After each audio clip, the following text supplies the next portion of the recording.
ಸದಾಶಿವಸಮಾರಂಭಾಂ ಶಂಕರಾಚಾರ್ಯಮಧ್ಯಮಾಂ ಅಸ್ಮದಾಚಾರ್ಯಪರ್ಯಂತಾಂ ವಂದೇ ಗುರುಪರಂಪರಾಂ. ಜ್ಞಾನಶಕ್ತಿಸಮಾರೂಢ ತತ್ವಮಾಲಾ ವಿಭೂಷಿತಃ ಭುಕ್ತಿಮುಕ್ತಿಪ್ರದಾತ ಚ ತಸ್ಮೈ ಶ್ರೀ ಗುರವೇ ನಮಃ. ಕಾರ್ಯಕ್ರಮಕ್ಕೆ ಪ್ರಾರಂಭ ಮಾಡೋದಕ್ಕೆ ಮುನ್ನ ಒಂದೆರಡು ಸಣ್ಣ ಸೂಚನೆ. ಎಲ್ಲರೂ ನಿಮ್ಮ ಮೊಬೈಲನ್ನು ಸೈಲೆಂಟ್ ಝೋನ್ಗೆ ಅಥವಾ ಸ್ವಿಚ್ ಆಫ್ ಮಾಡಿ ಇಟ್ಕೊಳ್ಳಿ. ಇನ್ನು 1 ಗಂಟೆಯ ಸತ್ಸಂಗ ಇರ್ತದೆ.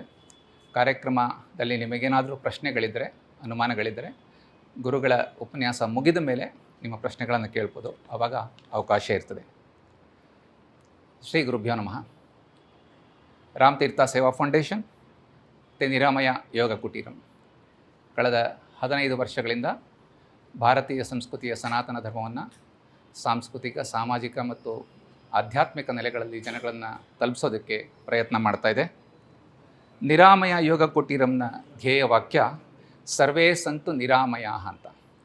ಇದು ಬೃಹದಾರಣ್ಯಕ ಉಪನಿಷತ್ತಿನ ಶಾಂತಿ ಮಂತ್ರದಿಂದ ತಗೊಂಡಿದೆ. ಸರ್ವೇ ಭವಂತು ಸುಖಿನಃ ಸರ್ವೇ ಸಂತು ನಿರಾಮಯ ಸರ್ವೇ ಭದ್ರಾಣಿ ಪಶ್ಯಂತು ಮಾ ಕಶ್ಚಿತ್ ದುಃಖ ಭಾಗ್ ಭವೇತ್ ಅನ್ನೋದು. ಹಾಗೆ ರಾಮತೀರ್ಥ ಸೇವಾ ಫೌಂಡೇಶನ್ ಧ್ಯೇಯ ವಾಕ್ಯ ಉದ್ಧರೇದಾತ್ಮನಾತ್ಮಾನಂ ಅಂತ. ಇದು ಭಗವದ್ಗೀತೆ 6ನೇ ಅಧ್ಯಾಯ 5ನೇ ಶ್ಲೋಕ. ಉದ್ಧರೇದಾತ್ಮನಾತ್ಮಾನಂ ಆತ್ಮಾನಮವಸಾಧಯೇತ್ ಆತ್ಮೈವ ಹ್ಯಾತ್ಮನೋ ಬಂಧುರಾತ್ಮೈವ ರಿಪುರಾತ್ಮನ ಅಂತ. ಇದೇ ಅರ್ಥ ಕೊಡುವಂಥ ಮತ್ತೊಂದು ಮಂತ್ರ ಕೈವಲ್ಯ ಉಪನಿಷತ್ತಿನಲ್ಲಿ ನಾವು ಕಾಣ್ತೀವಿ. ಮಯ್ಯೇವ ಸಕಲಂ ಜಾತಂ ಮೈ ಸರ್ವಂ ಪ್ರತಿಷ್ಠಿತಂ ಮೈ ಸರ್ವಂ ಲಯಂ ಯಾತಿ ತದ್ಬ್ರಹ್ಮಾದ್ವಯಮಸ್ಮ್ಯಹಂ. ಇದು ಆದಿಶಂಕರರು ಹೇಳಿದ ಅಹಂ ಬ್ರಹ್ಮಾಸ್ಮಿ ಅನ್ನೋದರ ಮಂತ್ರವಾಕ್ಯ. ರಾಮತೀರ್ಥ ಸೇವಾ ಫೌಂಡೇಶನ್ ಮತ್ತು ನಿರಾಮಯ ಯೋಗ ಕುಟೀರಂ 2 ಸಂಸ್ಥೆಗಳಲ್ಲಿ ರಾಮತೀರ್ಥ ಸೇವಾ ಫೌಂಡೇಶನ್ ಆತ್ಮವಾದರೆ ನಿರಾಮಯ ಯೋಗ ಕುಟೀರಂ ದೇಹವಾಗುತ್ತೆ. ನಿರಾಮಯದ ಯೋಗದ ಮಾಧ್ಯಮದಿಂದ ರಾಮತೀರ್ಥರು ಬೋಧಿಸಿದ ಆತ್ಮದರ್ಶನ, ಬ್ರಹ್ಮದರ್ಶನ, ಸ್ವದರ್ಶನ, ಸುದರ್ಶನ ಮಾಡುವಂಥ ಕೆಲಸ ನಿರಾಮಯ ಯೋಗ ಕುಟೀರಂ ಮಾಡ್ತಾಯಿದೆ. ಈಗ ಯೋಗ ಅಂದರೆ ಏನಂತ ನೋಡೋಣ. ಯೋಗ ಅನ್ನೋದಕ್ಕೆ ಅನೇಕ ಕಡೆ ಅನೇಕ ವಿಶ್ಲೇಷಣೆಗಳನ್ನು, ಡೆಫಿನೇಷನ್ನ ಕಾಣ್ತೇವೆ. ಎಲ್ಲರ ಅರ್ಥ ಒಂದೇ.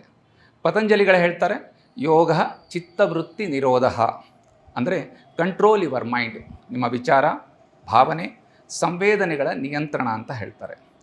ಯೋಗ ವಾಸಿಷ್ಠದಲ್ಲಿ ಯೋಗ ಮನಪ್ರಶ್ಮನ ಉಪಾಯ, ಮನಸ್ಸನ್ನು ಶಾಂತಗೊಳಿಸುವ ಒಂದು ಉಪಾಯ ಅಂತ ಹೇಳ್ತಾರೆ.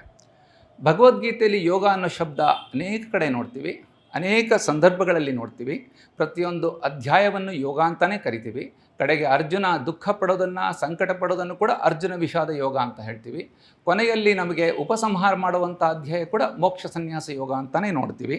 ಅಂಥ ಭಗವದ್ಗೀತೆಯಲ್ಲಿ ಯೋಗಕ್ಕೇನು ಹೇಳ್ತಾನೆ ಕೃಷ್ಣ ಅಂದರೆ, ಯೋಗ ಕರ್ಮಸು ಕೌಶಲಂ, ಕರ್ಮವನ್ನು ಕೌಶಲ್ಯದಿಂದ ಮಾಡುವುದಕ್ಕೆ ಯೋಗ ಅಂತ ಹೇಳ್ತಾರೆ.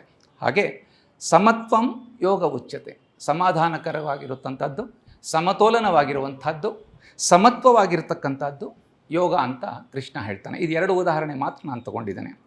ಇದರರ್ಥ ದೇಹ, ಮನಸ್ಸು, ಬುದ್ಧಿ ಇವುಗಳ ಸಮತೋಲನ ಅಥವಾ ಇಂದ್ರಿಯಗಳ ಮೇಲೆ ನಿಯಂತ್ರಣ.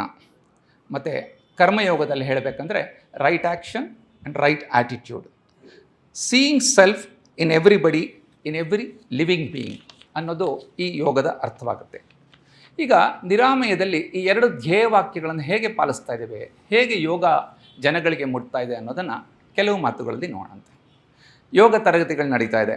ಯೋಗ ತರಗತಿಗಳಲ್ಲಿ ದೇಹ, ಮನಸ್ಸು, ಬುದ್ಧಿಗಳ ಸಮನ್ವಯ, ಸಂಯೋಗ. ಯೋಗ ಚಿಕಿತ್ಸೆಗಳಲ್ಲಿ ಶಾರೀರಿಕ, ಮಾನಸಿಕ ದೃಢತೆ. ಮಂತ್ಲಿ ಗೆಟ್ ಟುಗೆದರ್, ಪ್ರಾಣಾಯಾಮ ಆದ ತಕ್ಷಣ ನಾವು ಸೋಷಿಯಲ್ ಗೆಟ್ ಟುಗೆದರ್ ಅಂತ ಮಾಡ್ತೀವಿ. ಅದರಲ್ಲಿ ಸಾಮಾಜಿಕ ಸಾಮರಸ್ಯ, ಸ್ನೇಹಪರತೆ, ಅನ್ಯೋನ್ಯತೆ. ಹಾಗೆ ಪ್ರತಿ ವರ್ಷ ನಾವು ರಕ್ಷಾಬಂಧನದ ಹಬ್ಬವನ್ನು ಮಾಡ್ತೇವೆ. ಅದರಲ್ಲಿ ಭ್ರಾತೃ ಭಗಿನಿಯ ಭಾವ, ರಾಷ್ಟ್ರದೊಡನೆ ತಾದಾತ್ಮ್ಯತೆ. ಸ್ವಾಮಿ ರಾಮತೀರ್ಥರು ಹೇಳ್ದಂಗೆ ರಾಷ್ಟ್ರದೊಡನೆ ತಾದಾತ್ಮ್ಯಗೊಳಿಸಿ ಅದಕ್ಕೆ ಮಾಡಬೇಕಾದ ಮೊದಲನೇ ಕೆಲಸ ರಾಷ್ಟ್ರದ ಎಲ್ಲರೊಡನೆ ಶ್ರುತಿಗೊಳಿಸಿ ಅಂತ ರಾಮತೀರ್ಥರು ಹೇಳ್ತಾರೆ. ಇದರ ಭಾವ ಈ ರಕ್ಷಾಬಂಧನದಲ್ಲಿ ಕಾಣಿಸ್ಬೋದವು. ಇದೆಲ್ಲ ಕರ್ಮಯೋಗದ ಅಡಿಯಲ್ಲಿ ಬರ್ತದೆ. ಇದು ಕರ್ಮಯೋಗ ಆಗ್ತದೆ. ಹಾಗೆ ನಮ್ಮ ನಿರಾಮಯದಲ್ಲಿ ಆಯುಧ ಪೂಜೆಯನ್ನು ಮಾಡ್ತೇವೆ, ಆಚರಿಸ್ತೇವೆ. ಇದು ಎಲ್ಲರಲ್ಲೂ ಎಲ್ಲದರಲ್ಲೂ ದೇವರನ್ನು ಕಾಣುವ ಒಂದು ಭಾವವನ್ನು ಡೆವಲಪ್ ಮಾಡುತ್ತೆ. ಜೊತೆಗೆ ನಾವು ಗುರುಪೂರ್ಣಿಮಾವನ್ನು ಕೂಡ ಮಾಡ್ತೇವೆ. ಇದು ಬದುಕಲು ಕಲಿಸಿದ ಎಲ್ಲರಲ್ಲೂ ಗುರುಭಾವವನ್ನು ತಿಳಿದುಕೊಳ್ಳೋದು, ಶರಣಾಗತಿ ಮಾಡ್ತಕ್ಕಂಥದ್ದು ಗುರುಪೂರ್ಣಿಮಾದ ಮಹತ್ವ. ಇದು ಭಕ್ತಿಯೋಗ ಅಥವಾ ಉಪಾಸನಾ ಯೋಗದ ಅಡಿಯಲ್ಲಿ ಬರ್ತದೆ. ಮತ್ತು ಮುಂದಿಂದು ತಿಂಗಳ ತರಗತಿ, ಎಂದೂ ಮಾಸದ ನೆನಪು, ಇವತ್ತಿಲ್ಲಿ ಸೇರಿದ್ದೇವೆ. ಹಾಗೆ ರಾಮತೀರ್ಥರ ವಿಚಾರಧಾರೆಗಳನ್ನು ಪ್ರಚಾರ ಮಾಡುವಂಥ, ವಿನಿಮಯ ಮಾಡುವಂಥ ಅವರ ಜಯಂತಿ, ಅವರ ಆಡಿಯೋಸುಗಳು, ಅವರ ಪುಸ್ತಕಗಳು, ಇದು ನಮ್ಮ ಅರಿವಿನ ವಿಸ್ತಾರ, ಚಿಂತನೆಗಳ ಔನ್ನತ್ಯ, ಉದಾತ್ತತೆ, ಆಧ್ಯಾತ್ಮಿಕತೆಯತ್ತ ಒಲವು ಬೆಳೆಸಿಕೊಳ್ಳಲು ಪ್ರೇರಣೆ ಕೊಡುತ್ತೆ. ಇದು ಜ್ಞಾನಯೋಗವಾಗುತ್ತೆ. ಹೀಗೆ ಯೋಗ ಹಲವು ಮಜಲುಗಳಲ್ಲಿ ನಮ್ಮನ್ನು ಔನ್ನತ್ಯಡೆಗೆ ತಗೊಂಡು ಸಹಾಯ ಮಾಡ್ತಿದೆ. ಇದಕ್ಕೆ ಒಂದು ವೇದಿಕೆ ನಿರಾಮಯ ಆಗಿದೆ. ಈ ತಿಂಗಳ ತರಗತಿಯ ಶೃಂಖಲೆಯಲ್ಲಿ ಅನೇಕ ಉಪನ್ಯಾಸಗಳನ್ನು ನಾವು ಕೇಳಿದ್ದೇವೆ. 2 ತಿಂಗಳ ಹಿಂದೆ ಮೇರುದಂಡದ ಬಗ್ಗೆ ವಿಚಾರ ತಿಳಿದುಕೊಂಡಿದ್ವಿ, ಗುರುಗಳೇ ಮಾಡಿದರು. ಇಂದು ಲೋ ಬ್ಯಾಕ್ ಪೇಯ್ನ್, ಕೆಳ ಬೆನ್ನು ನೋವಿನ ಸಮಸ್ಯೆ ಮತ್ತು ಅದರ ಪರಿಹಾರ, ಇದನ್ನು ತಿಳ್ಕೊಳ್ಳೋದಕ್ಕೆ ಪ್ರಯತ್ನ ಪಡೋಣ. ನಾನು ಇದುವರೆಗೂ ಹೇಳಿದ 2 ಸಂಸ್ಥೆಗಳ ಹಿಂದಿನ ಚೇತನಾಶಕ್ತಿ, ಸ್ಫೂರ್ತಿ ಬಿಂದು ಶ್ರೀ ಗುರುಗಳಾದಂಥ ಶ್ರೀ ರಾಘವೇಂದ್ರ ಶೆಣೈಯವರೇ ಇಂದಿನ ಉಪನ್ಯಾಸಕರು.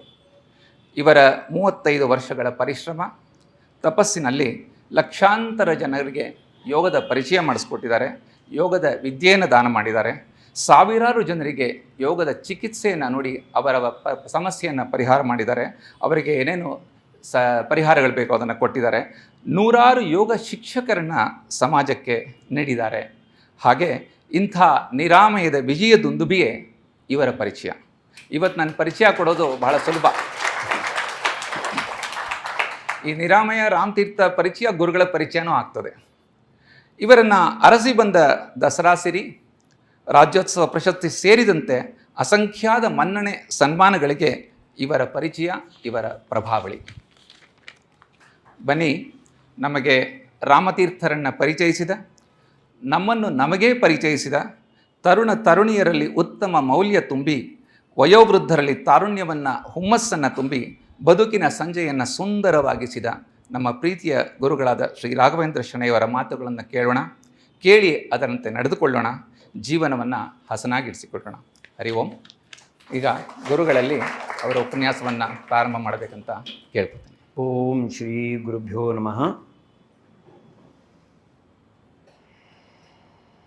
ನನ್ನ ಯೋಗ ಗುರುಗಳಾಗಿರ್ತಕ್ಕಂಥ ಯೋಗಾಚಾರ್ಯ BK ಅಯ್ಯಂಗಾರ್ ಮತ್ತು ನನಗೆ ವೇದಾಂತದ ಅಂದರೆ ಅಧ್ಯಾತ್ಮದ ಹುಚ್ಚಿ ಹಿಡಿದಿರ್ತಕ್ಕಂಥ, ಅದಕ್ಕೆ ಮಾನಸ ಗುರುಗಳಾಗಿರ್ತಕ್ಕಂಥ ಸ್ವಾಮಿ ರಾಮತೀರ್ಥರನ್ನು ಸ್ಮರಿಸ್ಕೊಳ್ತಾ ಇವತ್ತಿನ ಕಾರ್ಯಕ್ರಮವನ್ನು ಆರಂಭ ಮಾಡ್ತೇನೆ. ಅದಕ್ಕೆ ಮೊದಲು ಇಲ್ಲಿ ಅನೇಕರಿದ್ದೀರಿ, ಎಲ್ರಿಗೂ ಪತಂಜಲಿ ನಮನ ಬರುತ್ತೆ, ಅದು ಒಟ್ಟಿಗೆ ಹೇಳೋಣ. Sit straight, close the eyes, watch the breath, feel the breath, keep your back straight, imagine your spine, feel the spine from the root of the spine up to the base of the skull. Imagine the spine, vertebrae by vertebrae.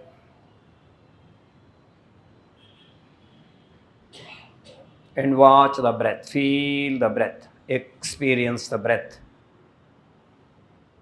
Couple of long exhalation and withdraw from all happenings around and switch over to the breath. Get associated with the breath. Gradually get connected with the breath.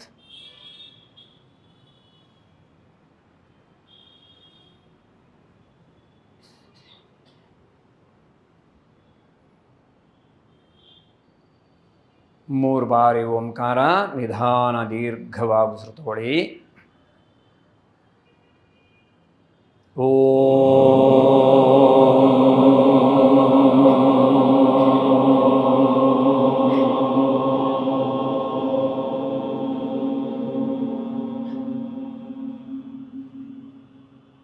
Once again, take a deep breath.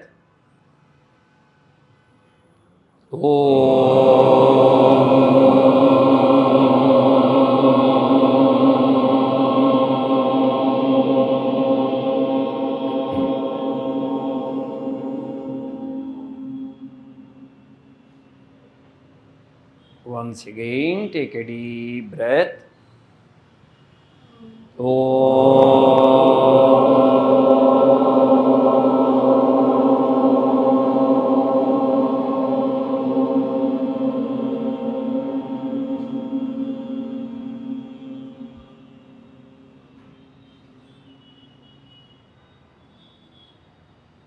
Patanjali ನಮನ ಒಟ್ಟಿಗೆ ಹೇಳೋಣ.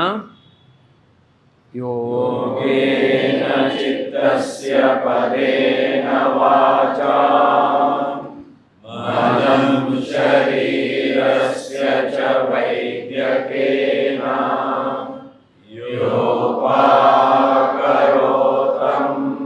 ಪ್ರವರಂ ಮುನೀನಾ ಪತಂಜಲಿಂ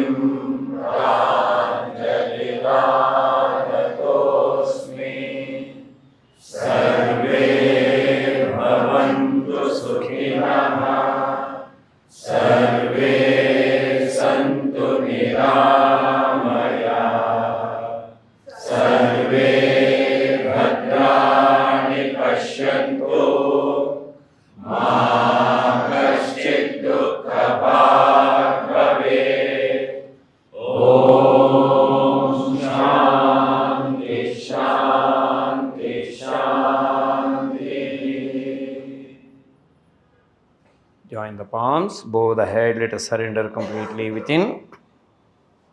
Relax. ಎಲ್ಲರಿಗೂ ನಮಸ್ಕಾರ. ಸಾಕಷ್ಟು ಸಂಖ್ಯೆಯಲ್ಲಿ ಬಂದಿದ್ದೀರಿ. ವೀಕೆಂಡಲ್ಲಿ ರಜೆ ಇದ್ದರೂ ಸಮಯ ಮಾಡ್ಕೊಂಡು ಬಂದಿದ್ದೀರಿ. ಮಧ್ಯಾಹ್ನ ಮಳೆ ಬಂತು. ಕೆಲವರಿಗೆ ಇವತ್ತು ಕಾರ್ಯಕ್ರಮ ಬರೋಕ್ಕಾಗತ್ತೋ ಇಲ್ವೋ ಅಂತ ಕೆಲವರಿಗಿತ್ತು. ಇನ್ನು ಒಂದಿಬ್ಬರು ಫೋನ್ ಮಾಡಿ ಕೇಳಿದ್ರು ಇವತ್ತು ಪ್ರೋಗ್ರಾಮ್ ಇದೆಯಾ ಅಂತ. ಯಾಕಂದರೆ ಜೋರಾಗಿ ಮಳೆ ಇರೋದ್ರಿಂದ, ಮಳೆ ಇರಲಿ ಗಾಳಿ ಇರಲಿ ಯಾವುದೇ ಅಬ್ಬರ ಇರಲಿ, ನಮ್ಮ ಯೋಗ ಕ್ಲಾಸು ಪ್ರೋಗ್ರಾಮು ಯಾವತ್ತೂ ನಿಂತಿಲ್ಲ. ಅದು ನಮಗೆಲ್ಲರಿಗೂ ಗೊತ್ತಿರೋ ವಿಷಯ. ನಾವೆಲ್ಲ ನೆಟ್ಟಾಗಿ ಕೂತ್ಕೋಬೇಕಾದ್ರೆ ಏನೋ ಒಂದು ಕಾರಣ ಇರಬೇಕಲ್ಲ. ಏನು? ಸ್ಪೈನ್ ಇರೋದರಿಂದ ನೇರಾಗಿ ಕೂತ್ಕೊಳ್ಳೋಕ್ಕಾಗಿರೋದು. ಸ್ಪೈನ್ ಇರೋದ್ರಿಂದ. ಸ್ಪೈನನ್ನು ಒಂದು ಅರ್ಥದಲ್ಲಿ ಸಪೋರ್ಟ್ ಅಂತ ಹೇಳ್ತಾರೆ. Is a main support. ಅದಕ್ಕೆ ಸ್ಪೈನ್ ಅಂತ ಹೇಳೋದು ಕೇವಲ ಮನುಷ್ಯನ ಶರೀರದಲ್ಲಿರ್ತಕ್ಕಂಥ ಭಾಗಕ್ಕೆ ಮಾತ್ರ ಹೇಳಲ್ಲ. ಒಂದು ಬುಕ್ಕಿಗೂ ಸ್ಪೈನ್ ಅಂತ ಹೇಳ್ತಾರೆ. Because all the pages are controlled by, supported by one particular part, it's called spine. So ಹಾಗೆಯೇ ನಮ್ಮ ಇಡೀ ಶರೀರದಲ್ಲಿ ಗ್ರಾಸ್ ಬಾಡಿನಲ್ಲಿ ಭಾಳ ಒಂಥರ ಸೆನ್ಸಿಟಿವ್ ಅಥವಾ ಸಟ್ಲರ್ ಪಾರ್ಟ್ ಅಂತಂದರೆ ಸ್ಪೈನ್. ಇವತ್ತು ವಿಷಯ ನಾನು ಮಾತಾಡಬೇಕಾಗಿರೋದು ಕೆಳಬೆನ್ನಿನ ನೋವು. ಆ ಕೆಳಬೆನ್ನಿನ ನೋವು ಮಾತಾಡಬೇಕಾದ್ರೆ ಕಳೆದ ಬಾರಿ ಯೋಗ ಚಿಕಿತ್ಸೆ ನಮಗೆ ಯಾವ ರೀತಿಯಲ್ಲಿ ಹೆಲ್ಪ್ ಆಗುತ್ತೆ ಅನ್ನೋದ್ರ ಬಗ್ಗೆ ವಿಷಯವನ್ನು ಹೇಳಿದೆ. ಅದನ್ನು ಹೇಳುವಾಗ ಅನೇಕ ವಿಷಯಗಳು ಬಂತು. ಕಾಮನ್ ಏಲ್ಮೆಂಟ್ಸ್ ಬಗ್ಗೆನೂ ಬಂತು. ಅದರಲ್ಲಿ ಕೆಳಬೆನ್ನಿನ ನೋವಿನ ವಿಷಯನೂ ಬಂತು. ಯೋಗಕ್ಕೆ ಯಾರು ಅರ್ಹರು, ಯಾರು ಯೋಗ ಮಾಡ್ಬೋದು? ಅನೇಕರು ಹೇಳ್ತಾರೆ ನನಗೆ ಈ ನೋವಿದೆ, ಮಾಡಬಹುದಾ ಯೋಗ ಅಂತ ಕೇಳ್ತಾರೆ. ಇನ್ನು ಕೆಲವರು ಹೇಳ್ತಾರೆ ನನಗೆ ಈ ವಯಸ್ಸಿನಲ್ಲಿ ಮಾಡ್ಬೋದಾ, ಈ ಚಿಕ್ಕ ವಯಸ್ಸಿನಲ್ಲಿ ಯೋಗ ಮಾಡೋದು ಒಳ್ಳೆಯದಾ, ಬೇರೆ ಯಾವುದಾದ್ರೂ ಮಾಡೋದು ಒಳ್ಳೆಯದಾ? ಹೀಗೆ ಅನೇಕ ಪ್ರಶ್ನೆಗಳು ನಮಗೆ ಬರ್ತದೆ. ಹಠಯೋಗ ಪ್ರದೀಪಿಕಾದಲ್ಲಿ ಮೊದಲನೇ ಚಾಪ್ಟರ್ 66ನೇ ಶ್ಲೋಕದಲ್ಲಿ ಹೇಳ್ತಾರೆ, ಯುವಾ ವೃದ್ಧೋ ಅತಿವೃದ್ಧೋವಾ ವ್ಯಾಧಿತೋ ದುರ್ಬಲೋಪಿವ ಅಭ್ಯಾಸ ಸಿದ್ಧಿಮಾಪ್ನೋತಿ ಸರ್ವಯೋಗೇಶ್ವತಂದ್ರಿತಃ. ಅಲ್ಲಿದೆ ಯುವ ವೃದ್ಧೋ. ಇದನ್ನು ಪ್ರತಿ ಸಲ ನಾನು ಯಾಕೆ ಹೇಳ್ತೀನಿ ಅಂತಂದರೆ ಅದು ಗೊಂದಲಗಳು ನಮ್ಮೊಳಗಿದ್ದೇ ಇರುತ್ತೆ. ಸಾಕು ವಯಸ್ಸಾಯಿತು, ಸಮಸ್ಯೆ ಬಂದರೆ ನನಗೆ ವಯಸ್ಸಾಯಿತು. ತಟ್ಟೆ ಮುಂದೆ ಕೂತ್ಕೊಂಡಾಗ ವಯಸ್ಸು ನೆನಪಾಗಲ್ಲ. ತುಂಬ ಸಲ ಹೇಳ್ತೀನಿ ನಾನಿದು ಅಲ್ವಾ? ಹಾಗಾಗಿ ವಯಸ್ಸು ಆಯಿತು ಅಂತ ಯಾವತ್ತೂ ಅಂದ್ಕೊಳ್ಬಾರ್ದು. ಅದು ಕ್ಯಾಲೆಂಡರ್ ನಡೀತಾ ಇರುತ್ತೆ. ನಮ್ಮ ಮನಸ್ಸಿಗೆ ವಯಸ್ಸು ಆಗಬಾರ್ದು, ಶಾರೀರಿಕವಾಗಿ ದುರ್ಬಲರಾಗಬಾರ್ದು.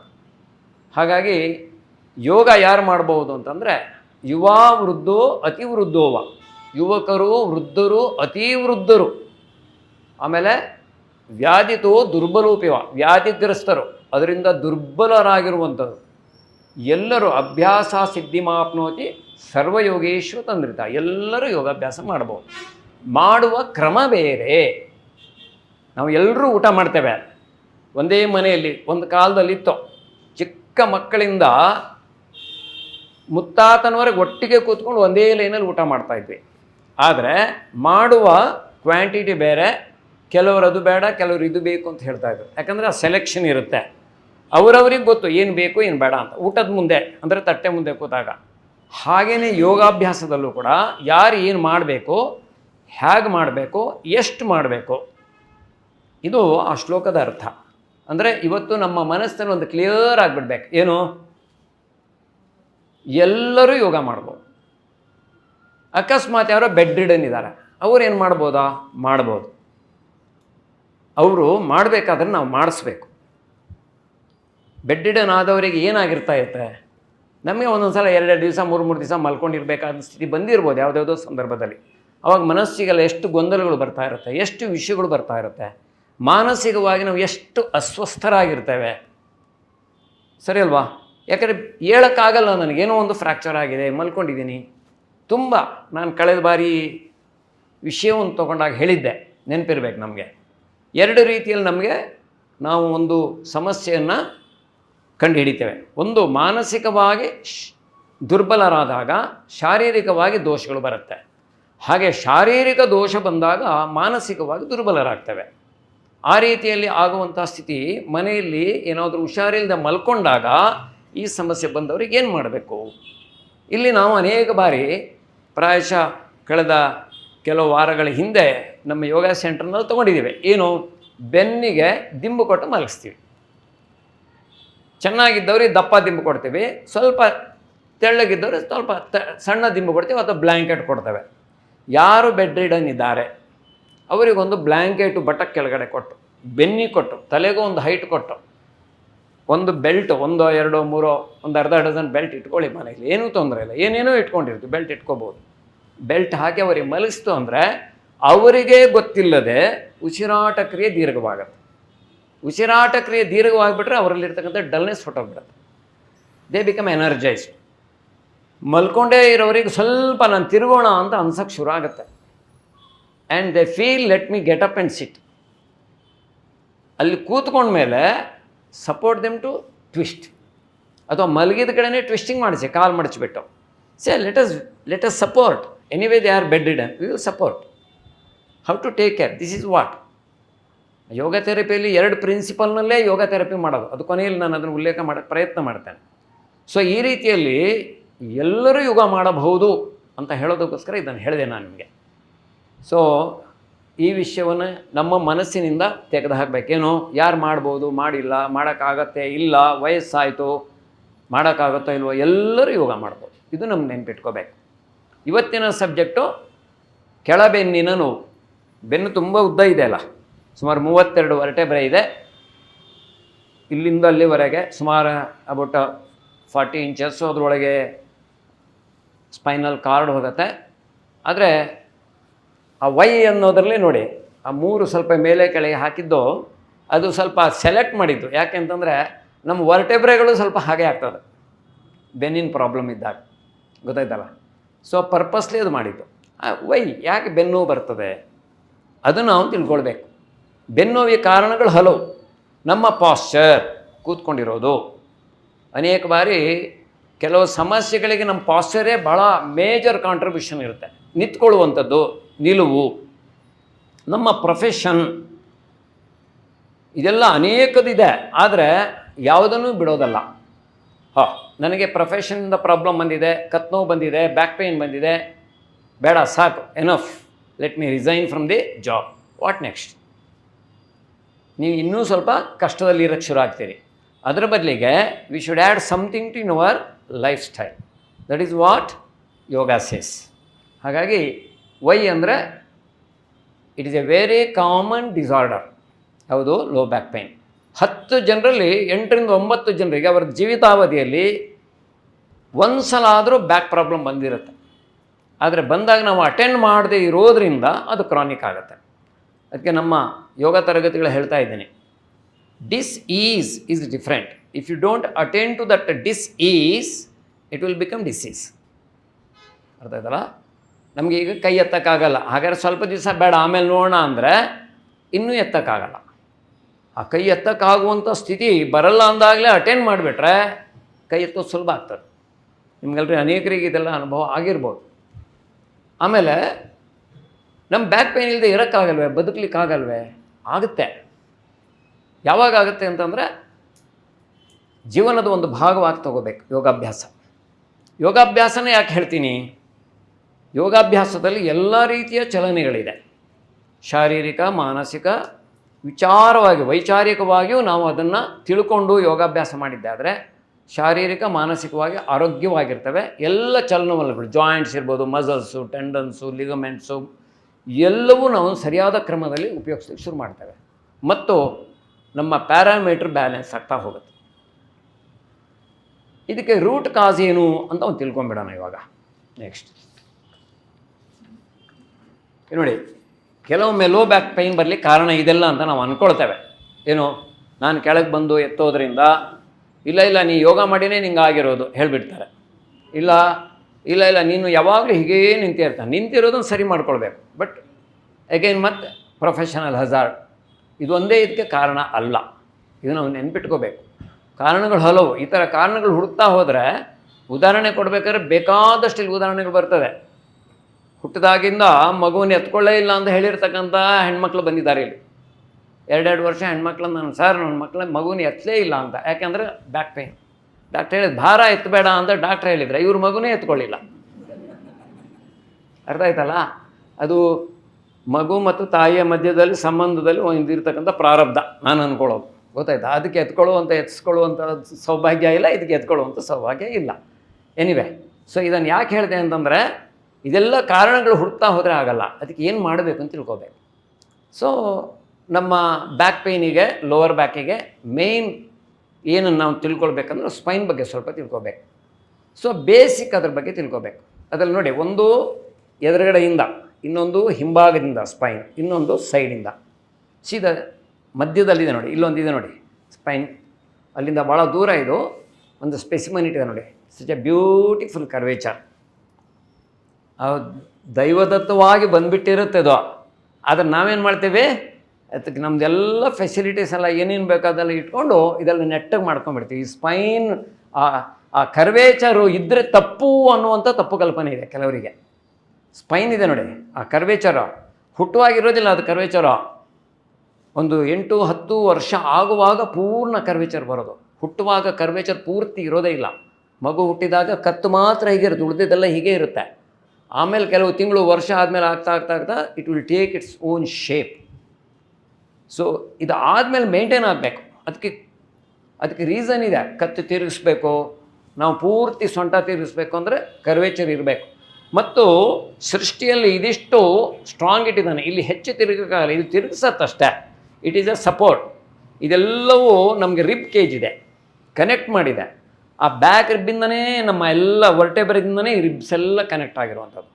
ಸಾಮಾನ್ಯವಾಗಿ ಮಧ್ಯದಲ್ಲಿ ಒಂದು ಇದಿದೆ ನೋಡಿ, ಥೊರಾಸಿಕ್ ಸ್ಪೈನ್ ಅಂತ. ಇದು ಇಲ್ಲಿ ಸಾಮಾನ್ಯವಾಗಿ ಪ್ರಾಬ್ಲಮ್ ಬರೋದೇ ನೆಕ್ ಭಾಗದಲ್ಲಿ ಮತ್ತು ಲಂಬರ್ ಭಾಗದಲ್ಲಿ, ಕೆಳಬೆನ್ನಿನ ಭಾಗದಲ್ಲಿ. ಸೊ ಆ ಕೆಳಬೆನ್ನಿನ ಭಾಗ, ಈ ಸ್ಪೈನ್ ನೀವು ನೋಡ್ತಾ ಹೋದಾಗ ನೋಡಿ, ಮೇಲ್ಗಡೆ ನಮಗೆ ಸಾಮಾನ್ಯ 3 ಭಾಗ ಮಾತ್ರ ಗೊತ್ತಿರುತ್ತೆ, 5 ಭಾಗ ಇರ್ತದೆ ಸ್ಪೈನಲ್ಲಿ. ಮೇಲ್ಗಡೆದು ಸರ್ವೈಕಲ್ ಸ್ಪೈನ್, 7 ವರ್ಟೆಬ್ರೆ ಇರ್ತದೆ. ಆಮೇಲೆ 12 ವರ್ಟೆಬ್ರೆ ಥೊರಾಸಿಕ್ ಸ್ಪೈನ್, ಡಾರ್ಸಲ್ ಅಂತ ಹೇಳ್ತಾರೆ, ಥೊರಾಸಿಕ್ ಅಂತ ಹೇಳ್ತಾರೆ ಅದು. ಆಮೇಲೆ ಲಂಬರ್ ಸ್ಪೈನ್, ಕೆಳಬೆನ್ನಿನ ಭಾಗ. ಇವತ್ತು ನಾವು ತೊಗೊಳ್ತಕ್ಕಂಥ ಸಬ್ಜೆಕ್ಟ್ ಅದೇನು, ಲಂಬರ್ ಸ್ಪೈನ್. ಸೊ ಲಂಬರ್ ಸ್ಪೈನಲ್ಲಿ 5. ಆನಂತರ ಸೇಕ್ರಮ್ ಬರ್ತದೆ. ಸೇಕ್ರಮಲ್ಲಿ 5 ವರ್ಟೆಬ್ರೆಗಳು ಫ್ಯೂಸ್ ಆಗಿರ್ತದೆ. ಆಮೇಲೆ ಒಂದು 4 ಇರ್ತದೆ, ಅದು ಕಾಕ್ಸಿಕ್ಸ್ ಕೆಳಗಡೆ ಇರ್ತದೆ, ಟೇಲ್ ಬೋನ್ ಅಂತ ಇರ್ತದಲ್ಲ, ಅದರ ಜೊತೆಗೆ ಸೇರ್ಕೊಂಡಿದೆ. ಅದೆಲ್ಲದಕ್ಕೂ ಕಾರಣಗಳಿದೆ. ಅದರೊಳಗಡೆಯಿಂದ ಎಲ್ಲ ನರ್ವಸ್ ಸಿಸ್ಟಮ್ ಎಲ್ಲ ಬಂದಿರುತ್ತೆ, ಯಾವ್ಯಾವ ಭಾಗಕ್ಕೆ ಬೇಕೋ ಅದು ಕನೆಕ್ಟ್ ಆಗಿರುತ್ತೆ. ಸ್ಪೈನ್ ಎಷ್ಟು ಇಂಪಾರ್ಟೆಂಟು ಅಂತ ನಾವು ತಿಳ್ಕೊಳ್ಬೇಕು ಅಂತಂದರೆ ಅದರ ಪ್ರೊಟೆಕ್ಷನ್ ಮೆಕ್ಯಾನಿಸಮ್ ನೋಡಿ. ಈಗ ನಮ್ಮ ದೇಶವನ್ನು ಕಾಯ್ಲಿಕ್ಕೆ ಬೌಂಡ್ರಿಯಲ್ಲಿ ಇರೋದ್ರಿಂದ ನಾವು ಸೇಫ್ ಆಗಿರೋದು. ಮನೆ ಕಾಯ್ಲಿಕ್ಕೆ ಯಾರೋ ಒಬ್ರು ಇದ್ದಾರೆ ಅಂತ ಮನೆಯನ್ನು ಬಿಟ್ಬಿಟ್ಟು ಆರಾಮಲ್ಲಿ ಹೋಗ್ತೇವೆ. ಈಗೆಲ್ಲ ಕ್ಯಾಮರಾ ಹಾಕ್ತೇವೆ, ಆದರೂ ವಾಚ್ಮನ್ ಬಿಟ್ಟು ಹೋಗ್ತೇವೆ. ಹಾಗೆ ಸ್ಪೈನ್ ಪ್ರೊಟೆಕ್ಷನ್, ಈಗ ಮಸಲ್ಸ್ ಇದೆ ನೋಡಿ, ಎಷ್ಟು ಲೇಯರ್ ಮಸಲ್ಸ್ ಇದೆ ಅಂತಂದರೆ ಅದ್ರ ಪ್ರೊಟೆಕ್ಷನ್ ಅಷ್ಟು ಬೇಕಾ ಅನ್ನೋದು ಆವಾಗಲೇ ಗೊತ್ತಾಗುತ್ತೆ. ಒಂದು ಎಷ್ಟು ಇಂಪಾರ್ಟೆಂಟ್ ಸ್ಪೈನ್ ಅನ್ನೋದು ಆವಾಗಲೇ ಗೊತ್ತಾಗುತ್ತೆ. ಆ back muscles R the biggest muscles in the human body. ಆ ಹಿಂದುಗಡೆಯಿಂದ, ಈಗ ನಾನು ಇಷ್ಟೇ ತೋರಿಸಿ, ಇನ್ನೂ ಮುಂದೆ 1-2 ಚಿತ್ರ ಇದೆ ತೋರಿಸ್ತೀನಿ. ಆ ಬ್ಯಾಕ್ ಮಸಲ್ಸು ಹರಡ್ಕೊಂಡಿರೋ ರೀತಿ ಈಗ ಫಸ್ಟ್ ಪಿಕ್ಚರ್ನಲ್ಲಿ ನೋಡಿ, ಆ ರೆಡ್ ಮೇಲಿಂದ ಕೆಳಗಡೆ ಡೀಪರ್ ಮಸಲ್, ಅದು ಡೀಪರ್ ಮಸಲ್. ಆ ಡೀಪರ್ ಮಸಲ್ವರೆಗೆ ನಾವು ಯೋಗ ಮಾಡುವಾಗ ಅಥವಾ ಎಕ್ಸಸೈಸ್ ಮಾಡುವಾಗ ಹೋಗೋದೇ ಇಲ್ಲ. ಆದರೆ ಮಸಲ್ಸ್ ಸ್ಟಿಫ್ನೆಸ್ ಇದ್ದಾಗ ಬ್ಯಾಕ್ ಪ್ರಾಬ್ಲಮ್ ಬರ್ತದೆ. ಇಲ್ಲ ಅಂದರೆ ಮಸಲ್ ಓವರ್ ಫ್ಲೆಕ್ಸಿಬಲ್ ಇದ್ದಾಗ, ಅಂದರೆ ಮಸಲ್ಸಲ್ಲಿ ಶಕ್ತಿನೇ ಇಲ್ಲ, ತುಂಬ ಸಾಫ್ಟ್ ಆಗಿಬಿಟ್ಟಿರುತ್ತೆ, ಆವಾಗಲೂ ನಮ್ಮ ಎಲ್ಲ ವೆಯ್ಟು ಬೋನ್ಸ್ ಮೇಲೆ, ಜಾಯಿಂಟ್ಸ್ ಮೇಲೆ ಬರ್ತದೆ. ಹಾಗಾಗಿ ನಮಗೆ ಬ್ಯಾಕ್ ಪ್ರಾಬ್ಲಮ್ ಬರೋದು. ಅದು ಆ ಕಡೆ ಲಾಸ್ಟ್ ಪಿಕ್ಚರ್ನಲ್ಲಿ ಹೊಟ್ಟೆಯ ಭಾಗ ಅದು, ಅಂದರೆ ಸ್ಪೈನಿಗೆ ಹಿಂಭಾಗದಿಂದ ಮತ್ತು ಮುಂಭಾಗದಿಂದ ಇದಿಷ್ಟು ಇಲ್ಲಿ ಮಸಲ್ಸ್ ಪ್ರೊಟೆಕ್ಷನ್ ಇರೋದರಿಂದ ಇದು ಸ್ಟ್ರಾಂಗ್ ಆಗಿರೋದು. ಅರ್ಥ ಮಾಡ್ಕೊಳ್ಳಿ. ಇದ್ರ ಮೇಲೆ layer by layer by layer ಬೆನ್ನಿನ ಭಾಗ ಇರ್ತದೆ. ನಮಗೆಲ್ಲೋ ಒಂಚೂರು ನೋವಾಗುತ್ತೆ, ಆದರೆ ನಮಗೆ ಇದರದ್ದು ನೋವು ಗೊತ್ತಾಗಬೇಕು ಅಂತಂದರೆ ಒಳಗಡೆದು ಅದು ಒಂದೆರಡು ದಿನದಲ್ಲಿ ತೊಂದರೆ ಆಗಿರೋದಿಲ್ಲ, ಸುಮಾರು ವರ್ಷಗಳ ನಂತರ ಗೊತ್ತಾಗೋದು. ಅಲ್ಲಿವರೆಗೆ ಅದೇನು ಮಾಡಿರುತ್ತೆ, ಬೆಲ್ ಹೊಡಿತಾ ಇರುತ್ತೆ, ನಮ್ಗೆ ಸ್ವಲ್ಪ ಡಿಸ್ಕಂಫರ್ಟ್ ತೋರಿಸ್ತಾನೇ ಇರುತ್ತೆ, ಆದರೆ ನಾವು ಅದನ್ನು ಅಟೆಂಡ್ ಮಾಡಿರಲ್ಲ. ನೆಕ್ಸ್ಟ್, ಈಗ ಸಾಮಾನ್ಯವಾಗಿ ನಾವು ಬೆನ್ನು ಅಥವಾ ನಮ್ಮ ಸ್ಪೈನ್ ಯಾವ್ಯಾವ ರೀತಿಯಲ್ಲಿ ಮೂವ್ ಮಾಡ್ತೀವಿ ಅಂತ ನೋಡಿ, ಚಿತ್ರ ನೋಡಿದರೆ ನಮ್ಗೆ ಅರ್ಥ ಆಗುತ್ತೆ. ನಾವು ಈಗೆಲ್ಲ ಬಸ್ ತುಂಬ ಕಂಫರ್ಟಬಲ್ ಆಗಿದೆ, ಆದರೆ ಹಿಂದಿನ ಕಾಲದಲ್ಲೇ ಬಸ್ಸಲ್ಲಿ ಅಥವಾ ಈಗಲೂ ಕೆಲವೊಮ್ಮೆ ಬಸ್ಸಲ್ಲಿ ನಿದ್ದೆ ಬಂದರೆ ಯಾವ ರೀತಿಯಲ್ಲಿ ನಾವು ಬಿದ್ದೋಗ್ತೀವಿ, ಅಥವಾ ಈಗಲೂ ಯಾರ್ದಾರ್ದು ಭಾಷಣ ಇಂಟ್ರೆಸ್ಟ್ ಇಲ್ಲ ಅಂದರೆ ತಲೆ ಹೋಗಿ ಇನ್ನೊಬ್ರಿಗೆ ಹೊಡಿತದೆ. Head is the heaviest part of the body ಅಂತ ಹೇಳ್ತಾರೆ. ಅವ್ರು ಮುಂದಿನವರಿಗೂ ನಿದ್ದೆ ಮಾಡೋಕ್ಕೆ ಬಿಡಲ್ಲ, ನಾವೇ ಹೋಗಿ ಅವ್ರನ್ನ ಎಬ್ಸ್ತಾ ಇರ್ತೇವೆ. ಸೊ ಅಷ್ಟು ಬಾಗ್ತೀವಿ ನೋಡಿ, ಅದು ಸೈಡ್ ಬೆಂಡಿಂಗ್, ಅಂದರೆ ಸ್ಪೈನ್ ಹಾಗೂ ತಿರುಗಿಸ್ತೀವಿ, ಹೀಗೂ ಬಾಗಿಸ್ತೀವಿ. ಹೀಗೆ ಮಾಡ್ತಾ ಇರಬೇಕಾದ್ರೆ ಆ ಸ್ಪೈನಿನ ಕೆಪಾಸಿಟಿ ಏನು ಅಂತ ಅರ್ಥ ಮಾಡ್ಕೋಬೇಕು. ಇಡೀ ಜೀವನದಲ್ಲಿ ಕೊನೆಯ ದಿನದವರೆಗೆ ಈ ಸ್ಪೈನ್ ಎಷ್ಟು ಕೆಲಸ ಮಾಡುತ್ತೆ. ಹಾಗಾದ್ರೆ ಸ್ಪೈನ್ ಇಂಪಾರ್ಟೆನ್ಸು ಬರೀ ಸ್ಪೈನ್ ಅಲ್ಲ, ಅದರ ಒಳಗಡೆ ಹೋಗ್ತಕ್ಕಂಥ ಮೆದುಳು ಬಳ್ಳಿ, ಅದರ ಪ್ರೊಟೆಕ್ಷನಿಗೆ ಸ್ಪೈನ್ ಇರೋದು, ಸ್ಪೈನ್ ಪ್ರೊಟೆಕ್ಷನಿಗೆ ಮಸಲ್ಸ್ ಇರೋದು, ಲಿಗಮೆಂಟ್ಸ್ ಇರೋದು, ಗೊತ್ತಾಯ್ತಲ್ಲ. ಇದು ಬೇಕಾದಷ್ಟು ಅಟ್ಯಾಚ್ಮೆಂಟ್ ಈಗ ಸ್ಪೈನಿಗೆ ಇರ್ತದೆ. ಈಗ ನಾವು ನೆಕ್ಸ್ಟ್ ಸ್ಲೈಡಲ್ಲಿ ಆ ಸ್ಪೈನಲ್ ಮೂಮೆಂಟ್ ಹೇಗಿರುತ್ತೆ ನೋಡಿ, ಸುಮ್ಮನೆ ಜಸ್ಟ್ ಒಂದು ಸ್ವಲ್ಪ ಗೊತ್ತಾಗಲಿ ಅಂತ. ತಲೆ ಸ್ಟಾರ್ಟ್ ಮಾಡಿದರೆ ನೆಕ್ಕಿಂದ ಹೇಗೆ ಮೂವ್ ಆಗುತ್ತೆ, ಅಲ್ಲಿಂದ ಬೆನ್ನು ಹೇಗೆ ಮೂವ್ ಆಗುತ್ತೆ ನೋಡಿ. ಅದು ನಾವು ಇಷ್ಟೆಲ್ಲ ಮಾಡ್ತೀವ ಅಂದರೆ ನಮ್ಗೆ ಗೊತ್ತಿಲ್ಲದೆ ಎಷ್ಟೋ ಆಗ್ತಾ ಇರುತ್ತೆ. ಇದು ನಾನು ತುಂಬ ಸಲ ಅಂದ್ಕೊಳ್ಳೋದು, ನಾವು ಟ್ರೈನಲ್ಲಿ ಕೂತ್ಕೊಂಡಾಗ ಜರ್ನಿಯಲ್ಲಿ ಇಮ್ಯಾಜಿನ್ ಮಾಡಿ, ಸುಮ್ಮನೆ ಕೂತಿರ್ತೀವ ನಾವು ಸುಮ್ಮನೆ ಕೂತಿರ್ತೀವಿ, ಆದರೆ ತಲೆ ಏನಾಗ್ತಾ ಇರುತ್ತೆ ಅಂತ ಗೊತ್ತಾ ಯಾರಿಗಾದ್ರು? ಇನ್ನೊಂದು ಸಲ ಮಾಡಿ ನೋಡಿ, ಅದು ಇಡೀ ತಲೆಯ ಬುರುಡೆ ಇಲ್ಲಿ ಮೇಲಿರ್ತದೆ, ಅದು ಒಂದೇ ರೊಟೇಷನಿಗೆ ನಮ್ಮ ಮೇಲ್ಗಡೆ ವರ್ಟೆಬ್ರೆ ಸಪೋರ್ಟ್ ಮಾಡುತ್ತೆ. ಅದು ವಿಚಿತ್ರವಾಗಿರುತ್ತೆ ಆ ವರ್ಟೆಬ್ರೆ, ಪೂರ್ತಿ ತಲೆ ತಿರ್ಸ್ಲಿಕ್ಕಾಗತ್ತೆ ನೋಡಿ. ಎಷ್ಟು ಬಾಗ್ತೀವಿ ಅಂದರೆ ಆ ಕೆಳ ಬೆನ್ನಿನ ಭಾಗ ಇದೆ ನೋಡಿ, ಫ್ರಮ್ ದಿ L5 ಅಂತ ಹೇಳ್ತಾರೆ, ಅಲ್ಲೇ ನಮಗೆ ಲೋಡ್ ಜಾಸ್ತಿ ಆಗೋದು, ಗೊತ್ತಾಯ್ತಲ್ಲ. ಸೊ ಅದು ನಿಮ್ಗೆ ತೋರಿಸೋದಕ್ಕೋಸ್ಕರ ಅದೊಂದು ಜಸ್ಟ್ ಒಂದು ವಿಡಿಯೋ ತೋರಿಸಿದ್ದು. ನೆಕ್ಸ್ಟ್, ಇದು 32 ವರ್ಟೆಬ್ರೆ ಇರುತ್ತೆ. ಇದು ಒಂಥರ ಚೈನ್ ಥರ. ಆ ಚೈನ್ ಸ್ಟ್ರೆಂತ್ ಯಾವುದ್ರಲ್ಲಿ ಇರುತ್ತೆ ಹೇಳಿ? ಲಿಂಕಲ್ಲಿ ಇರುತ್ತೆ. ಹಾಗಾದರೆ ವೀಕ್ನೆಸ್ ಯಾವುದ್ರಲ್ಲಿ ಇರುತ್ತೆ? ಲಿಂಕಲ್ಲಿ ಇರುತ್ತೆ. ಹಾಗೆ ಒಂದು ವರ್ಟೆಬ್ರೆ ಏನಾದರೂ ಪ್ರಾಬ್ಲಮ್ ಕೊಡ್ತು ಅಂದರೆ ಅದರದ್ದು ಲೋಡೆಲ್ಲ ಬೇರೆದ್ರ ಮೇಲೆ ಹೋಗಿ ಬೇರೆ ವರ್ಟೆಬ್ರೆಗಳ ಮೇಲೂ ಕೂಡ ಲೋಡ್ ಆಗುತ್ತೆ. ಆವಾಗ ನಮಗೆ ಪ್ರಾಬ್ಲಮ್ ಜಾಸ್ತಿ ಆಗುತ್ತೆ. ಸೊ ಇದೆಲ್ಲ ನಾನು ಕಾಸ್ ಏನು, ಅದರಿಂದ ಆಗ್ತಕ್ಕಂಥ ಸಮಸ್ಯೆ ಏನು ಅನ್ನೋದಕ್ಕೋಸ್ಕರ ಇದೆಲ್ಲ ಒಂಚೂರು ನಾವು ಸ್ವಲ್ಪ, ನಾನು ಆಡು ಭಾಷೆಯಲ್ಲಿ ಯಾಕೆ ಮಾತಾಡ್ತಾ ಇದ್ದೀನಿ ಅಂದರೆ, ಈ ಮೆಡಿಕಲ್ ಸೈನ್ಸಲ್ಲೇ ತುಂಬ ಬೇಕಾದಷ್ಟೇ ನಿಮಗೆ ಸಿಗ್ತದೆ ಆಡು ಭಾಷೆಯಲ್ಲಿ. ಅಂದರೆ ಹೀಗಾದರೆ ಏನಾಗುತ್ತೆ, ಹಾಗಾದರೆ ಏನಾಗುತ್ತೆ, ಒಂದು ಕೂತ್ಕೊಂಡು ಮಾತಾಡಿದಾಗ ಮಾತಾಡಬೇಕು ಅನ್ನೋಗೋಸ್ಕರ ಇದನ್ನು ಹಂಚ್ಕೊಳ್ಳೋ ಒಂದು ಜಾಗೃತಿ ನಮ್ಮೊಳಗೆ ಉಂಟಾಗಬೇಕು. ಪ್ರತಿಯೊಂದು ಎಲ್ಲವೂ ಡಾಕ್ಟ್ರೇ ಮಾಡ್ತಾರೆ ಅಥವಾ ಯಾರೋ ಒಬ್ಬರು ಬರೀ ಔಷಧಿ ಮಾಡಿಬಿಡುತ್ತೆ, ಬರೀ ಎಕ್ಸಸೈಸೇ ಮಾಡುತ್ತೆ ಅಲ್ಲ, ನಮ್ಮ ಮನಸ್ಸು ಕೂಡ ಅದರೊಳಗೆ ಇನ್ವಾಲ್ವ್ ಆಗಬೇಕು. ನೆಕ್ಸ್ಟ್, ಇದು ನೋಡಿ, ಇದರಲ್ಲಿ ನಾನೆಲ್ಲ ಒಂದೊಂದಾಗಿ ನಿಮಗೆ ಜಸ್ಟ್ ಚಿತ್ರ ಇದು ಗೊತ್ತಾಯ್ತಲ್ಲ. ಇದು ಒಂದು ವರ್ಟೆಬ್ರೆ ಅಂದರೆ ಹೇಗಿರುತ್ತೆ, ಒಂದು ವರ್ಟೆಬ್ರೆ, ಅದು ಒಂದು ವರ್ಟೆಬ್ರೆ ಹೋಗಿ ಇಡೀ ಸ್ಪೈನ್ ನೋಡಿ ಎಲ್ಲ ಅಟ್ಯಾಚ್ ಆಗಿರುತ್ತೆ. ಅದನ್ನು ಈಗ ತಿರುಗಿಸಿದಾಗ ಸೈಡಿಂದ ನೋಡ್ತದೆ. ಸೈಡ್ ಆದಮೇಲೆ spine it is very difficult to understand, explain ಮಾಡೋಕ್ಕೂ ಕಷ್ಟ, ಅಷ್ಟು ಡೀಟೇಲ್ ಆಗಿರುತ್ತೆ ನೋಡಿ. ಇದು anatomy of the lumbar spine ಅಂತ. ಲಂಬರ್ ಸ್ಪೈನ್ದು ಎರಡು, ಒಂದು ವರ್ಟೆಬ್ರೆ ಹೇಗಿರುತ್ತೆ ನೋಡಿ, ಮಧ್ಯದಲ್ಲಿ ಹಾಲೋ ಇದೆ ನೋಡಿ. ಅದು ಮುಂದೆ ಇನ್ನೊಂದು ಪಿಕ್ಚರ್ನಲ್ಲಿ ತೋರಿಸ್ತೀನಿ. ಅದು ಒಂದೊಂದೇ ಹೋಗಿ ಅಟ್ಯಾಚ್ ಆಗಿಬಿಟ್ಟು ಮಧ್ಯದಲ್ಲಿ ಒಂದೊಂದು ಡಿಸ್ಕ್ಗಳಿರ್ತದೆ. That is called intervertebral disc. ನೋಡಿ ಎಷ್ಟು ಬ್ಯೂಟಿಫುಲ್ ಆಗಿ ಕರ್ವೇಚರ್ ನೋಡಿ ಅದು. ಯಾಕಂದರೆ ಮೇಲ್ಗಡೆ ಸರ್ವೈಕಲು, ಥೊರಾಸಿಕು, ಲಂಬರ್ ಸ್ಪೈನು, ಆಮೇಲೆ ಸೇಕ್ರಮ್, ಇದೆಲ್ಲ ಒಂದೊಂದಾಗಿ ಬರುತ್ತೆ. ಆಮೇಲೆ ಪ್ರತಿಯೊಂದು ವರ್ಟೆಬ್ರೆಗಳು ಸೈಜ್ ಬೇರೆ ಬೇರೆ, ಒಂದೇ ಸೈಜ್ ಇರಲ್ಲ. ಆಮೇಲೆ ಎಲ್ಲದರಲ್ಲೂ ಸ್ಪೇಸಿಂಗು ಬೇರೆ ಬೇರೆ ಇರುತ್ತೆ, ಒಂದೇ ಸ್ಪೇಸ್ ಇರೋದಿಲ್ಲ. ಈ ಕೆಳಗಡೆ ಇರ್ತಕ್ಕಂಥ ವರ್ಟೆಬ್ರಲ್ ಸೈಜು, ಸ್ಟ್ರೆಂತು ಬೇರೆ, ಮಧ್ಯದಲ್ಲಿರ್ತಕ್ಕಂಥದ್ದೇ ಬೇರೆ, ಸರ್ವೈಕಲ್ ಸ್ಪೈನಲ್ಲಿ ಇರ್ತಕ್ಕಂಥದ್ದೇ ಸ್ಟ್ರೆಂತ್ ಬೇರೆ.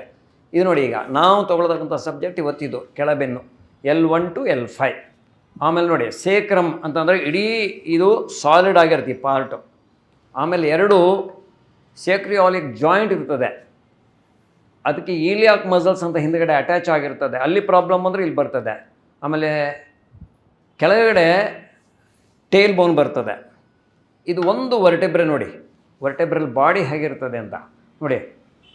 ಮ್ಯಾನುಫ್ಯಾಕ್ಚರ್ ಮಾಡ್ದಂಗೆ, ಮೆಷಿನಲ್ಲಿ ಮಾಡ್ದಂಗೆ ಇದೆ ನೋಡಿ, ಎಷ್ಟು ಬ್ಯೂಟಿಫುಲ್ ಆಗಿದೆ ನೋಡಿ. ಮಧ್ಯದಲ್ಲಿ ಹಾಲೋ ಇದೆ ನೋಡಿ, ಅದು ನರ್ವಸ್ ಸಿಸ್ಟಮ್ ಹೋಗಲಿಕ್ಕೆ. It is called vertebral body. ಹಿಂದುಗಡೆಯಿಂದೆಲ್ಲ ಬೇರೆ ಬೇರೆ, ಅದಕ್ಕೆ ಒಂದೊಂದು ಮೆಡಿಕಲ್ ಸೈನ್ಸಲ್ಲಿ ಒಂದೊಂದು ಹೆಸರಿದೆ ಒಂದೊಂದು. That is spinal canal. ಒಂದರ ಮೇಲೆ ಕೂತ್ಕೊಂಡಾಗ 32 ವರ್ಟೆಬ್ರೆಗಳು ಒಂದಕ್ಕೊಂದು ನೋಡಿ ಹೀಗೆ ಮಧ್ಯದೆಲ್ಲ ಬಂತು ನೋಡಿ, ಅದೆಲ್ಲ ಇಂಟರ್ವರ್ಟೆಬ್ರಲ್ ಡಿಸ್ಕ್. ಡಿಸ್ಕ್ ಅಂದರೆ ಶಾಕ್ ಅಬ್ಸಾರ್ಬ್ ಥರ ಅದು ಕೆಲಸ ಮಾಡುತ್ತೆ. ಇದು ಒಂದು ಕಟ್ ಸೆಕ್ಷನ್, ಅದು ಸೈಡಿಂದ ಕಟ್ ಸೆಕ್ಷನ್, ಹಿಂದ್ಗಡೆಯಿಂದ ಎಲ್ಲ ಬರ್ತದೆ ನೋಡಿ, ಅದೆಲ್ಲ ನರ್ವಸ್ ಸಿಸ್ಟಮ್ ನೋಡಿ. ನಮ್ಮ ತಲೆ ಬುರುಡೆಯಿಂದ ಮೇಯ್ನ್ ನಮ್ಮ ಸ್ಪೈನು ಬ್ರೈನಿಂದ ಹೊರಡುವಂಥದ್ದೆಲ್ಲ nervous system, central nervous system. ಆಮೇಲೆ ಪೆರಿಫೆರಲ್ ನರ್ವಸ್ ಸಿಸ್ಟಮ್ ಅಂತ ಶರೀರದ ಎಲ್ಲ ಭಾಗದಲ್ಲಿ ಪ್ರತಿಯೊಂದು ಭಾಗಕ್ಕೆ ಕನೆಕ್ಟ್ ಮಾಡ್ತಕ್ಕಂಥದ್ದು. ಹಾಗೆ ಮೇನ್ ಸ್ವಿಚ್ಚಿಂದ ಒಂದು ವೈರ್ ಬಂದು ಟ್ಯೂಬ್ಲೈಟಿಗೆ ಬೇರೆ, ಫ್ಯಾನಿಗೆ ಬೇರೆ, ಬೇರೆ ಬೇರೆ ಯಾವುದು ನಮ್ಮದು ಗ್ಯಾಡ್ಜೆಟ್ ಉಪಯೋಗಿಸ್ತೀವಿ ಅದೆಲ್ಲದಕ್ಕೂ ಕನೆಕ್ಷನ್ ಹೇಗೆ ಮಾಡ್ತೇವೆ ಹಾಗೆ ಇದೆಲ್ಲ ಕನೆಕ್ಟ್ ಆಗಿರುತ್ತೆ. ಸೊ ಇದು ಕೆಳಬೆನ್ನಿನಲ್ಲಿ ಲಂಬರ್ ನರ್ವಸ್ ಸಿಸ್ಟಮು. ಇದು ನೋಡಿ, ಈಗ ರೆಡ್ ಮಾರ್ಕ್ ಇದೆ ನೋಡಿ, ಆ ಕೆಳಭಾಗದಲ್ಲಿ ಏನೇ ಪ್ರಾಬ್ಲಮ್ ಅಂದರೂ it is related with the neck. ಈಗ ನೋಡಿ ಅದಷ್ಟು, ಈಗ ನೋಡಿ ಕೈಗಳು ಮತ್ತು ಕತ್ತು ಇದಿಷ್ಟು it is related with the cervical nerve distribution ಆಗಿರೋದ್ರಿಂದ it is related with the cervical problem. ಇದು 3 ಪಾರ್ಟ್ನಲ್ಲಿ ನಮ್ಗೆ ಗಮನಿಸ್ಬೇಕು ಯಾವಾಗಲೂ. ನಾವು ಪ್ರತಿಯೊಂದು ಪ್ರಾಬ್ಲಮ್ ಬಂದ ತಕ್ಷಣ it is related with the heart, it is related with the brain, it is related with the ಇದು ಅಂತ ನಾವು ಅಂದ್ಕೊಳ್ತೀವಿ. ಹಾಗಿರೋದಿಲ್ಲ ಅದು. ಆದರೂ ಒಂದು ಸಜೆಷನು, ಕನ್ಸಲ್ಟೇಷನ್ ಮಾಡಲೇಬೇಕು. ನೋಡಿ ಇದು ಇವಾಗ ಇಂಟರ್ವರ್ಟೆಬ್ರಲ್ ಒಂದು ಡಿಸ್ಕ್ ಅಂದರೆ ಹೇಗಿರುತ್ತೆ, ಇದು ಮಧ್ಯದಲ್ಲಿ ಇರ್ತಕ್ಕಂಥ ಇದು ನೋಡಿ, ಇದು ನ್ಯೂಕ್ಲಿಯಸ್ ಪಲ್ಪಾಸಸ್ ಅಂದರೆ ಅದೊಂಥರ ಜೆಲ್ ಥರ ಇರ್ತಾವೆ, ಒಂಥರ ಸೆಮಿ ಸಾಲಿಡ್ ಜೆಲ್. ಸುತ್ತಲೂ ಡಿಸ್ಕು ಅದು ಪ್ರೊಟೆಕ್ಟ್ ಮಾಡ್ತದೆ, ಅದು ಶಾಕ್ ಅಬ್ಸರ್ವ್ ಥರ. ಒಂದೊಂದು ಸಲ ಟಿಲ್ಟ್ ಆಗಿ ಆ ಮಧ್ಯದಲ್ಲಿರ್ತಕ್ಕಂಥ ಜೆಲ್ ಥರ ಇದೆ ನೋಡಿ, ಅದು ಹೊರಗಡೆ ಬಂದುಬಿಡುತ್ತೆ. ಹೊರಗಡೆ ಬಂದುಬಿಟ್ಟು ನಮ್ಮ ನರ್ವ್ ರೂಟಿಗೆ ಟಚ್ ಆಗುತ್ತೆ. ಯಾವ ನರ್ವಿಗೆ ಟಚ್ ಆಗುತ್ತೋ, ಯಾವ ನರ್ವ್ ಎಲ್ಲಿ ಹೋಗುತ್ತೋ ಅಲ್ಲಿ ನಮ್ಗೆ ಅದರದ್ದು ನೋವು ಕೊಡೋಕ್ಕೆ ಶುರು ಆಗುತ್ತೆ.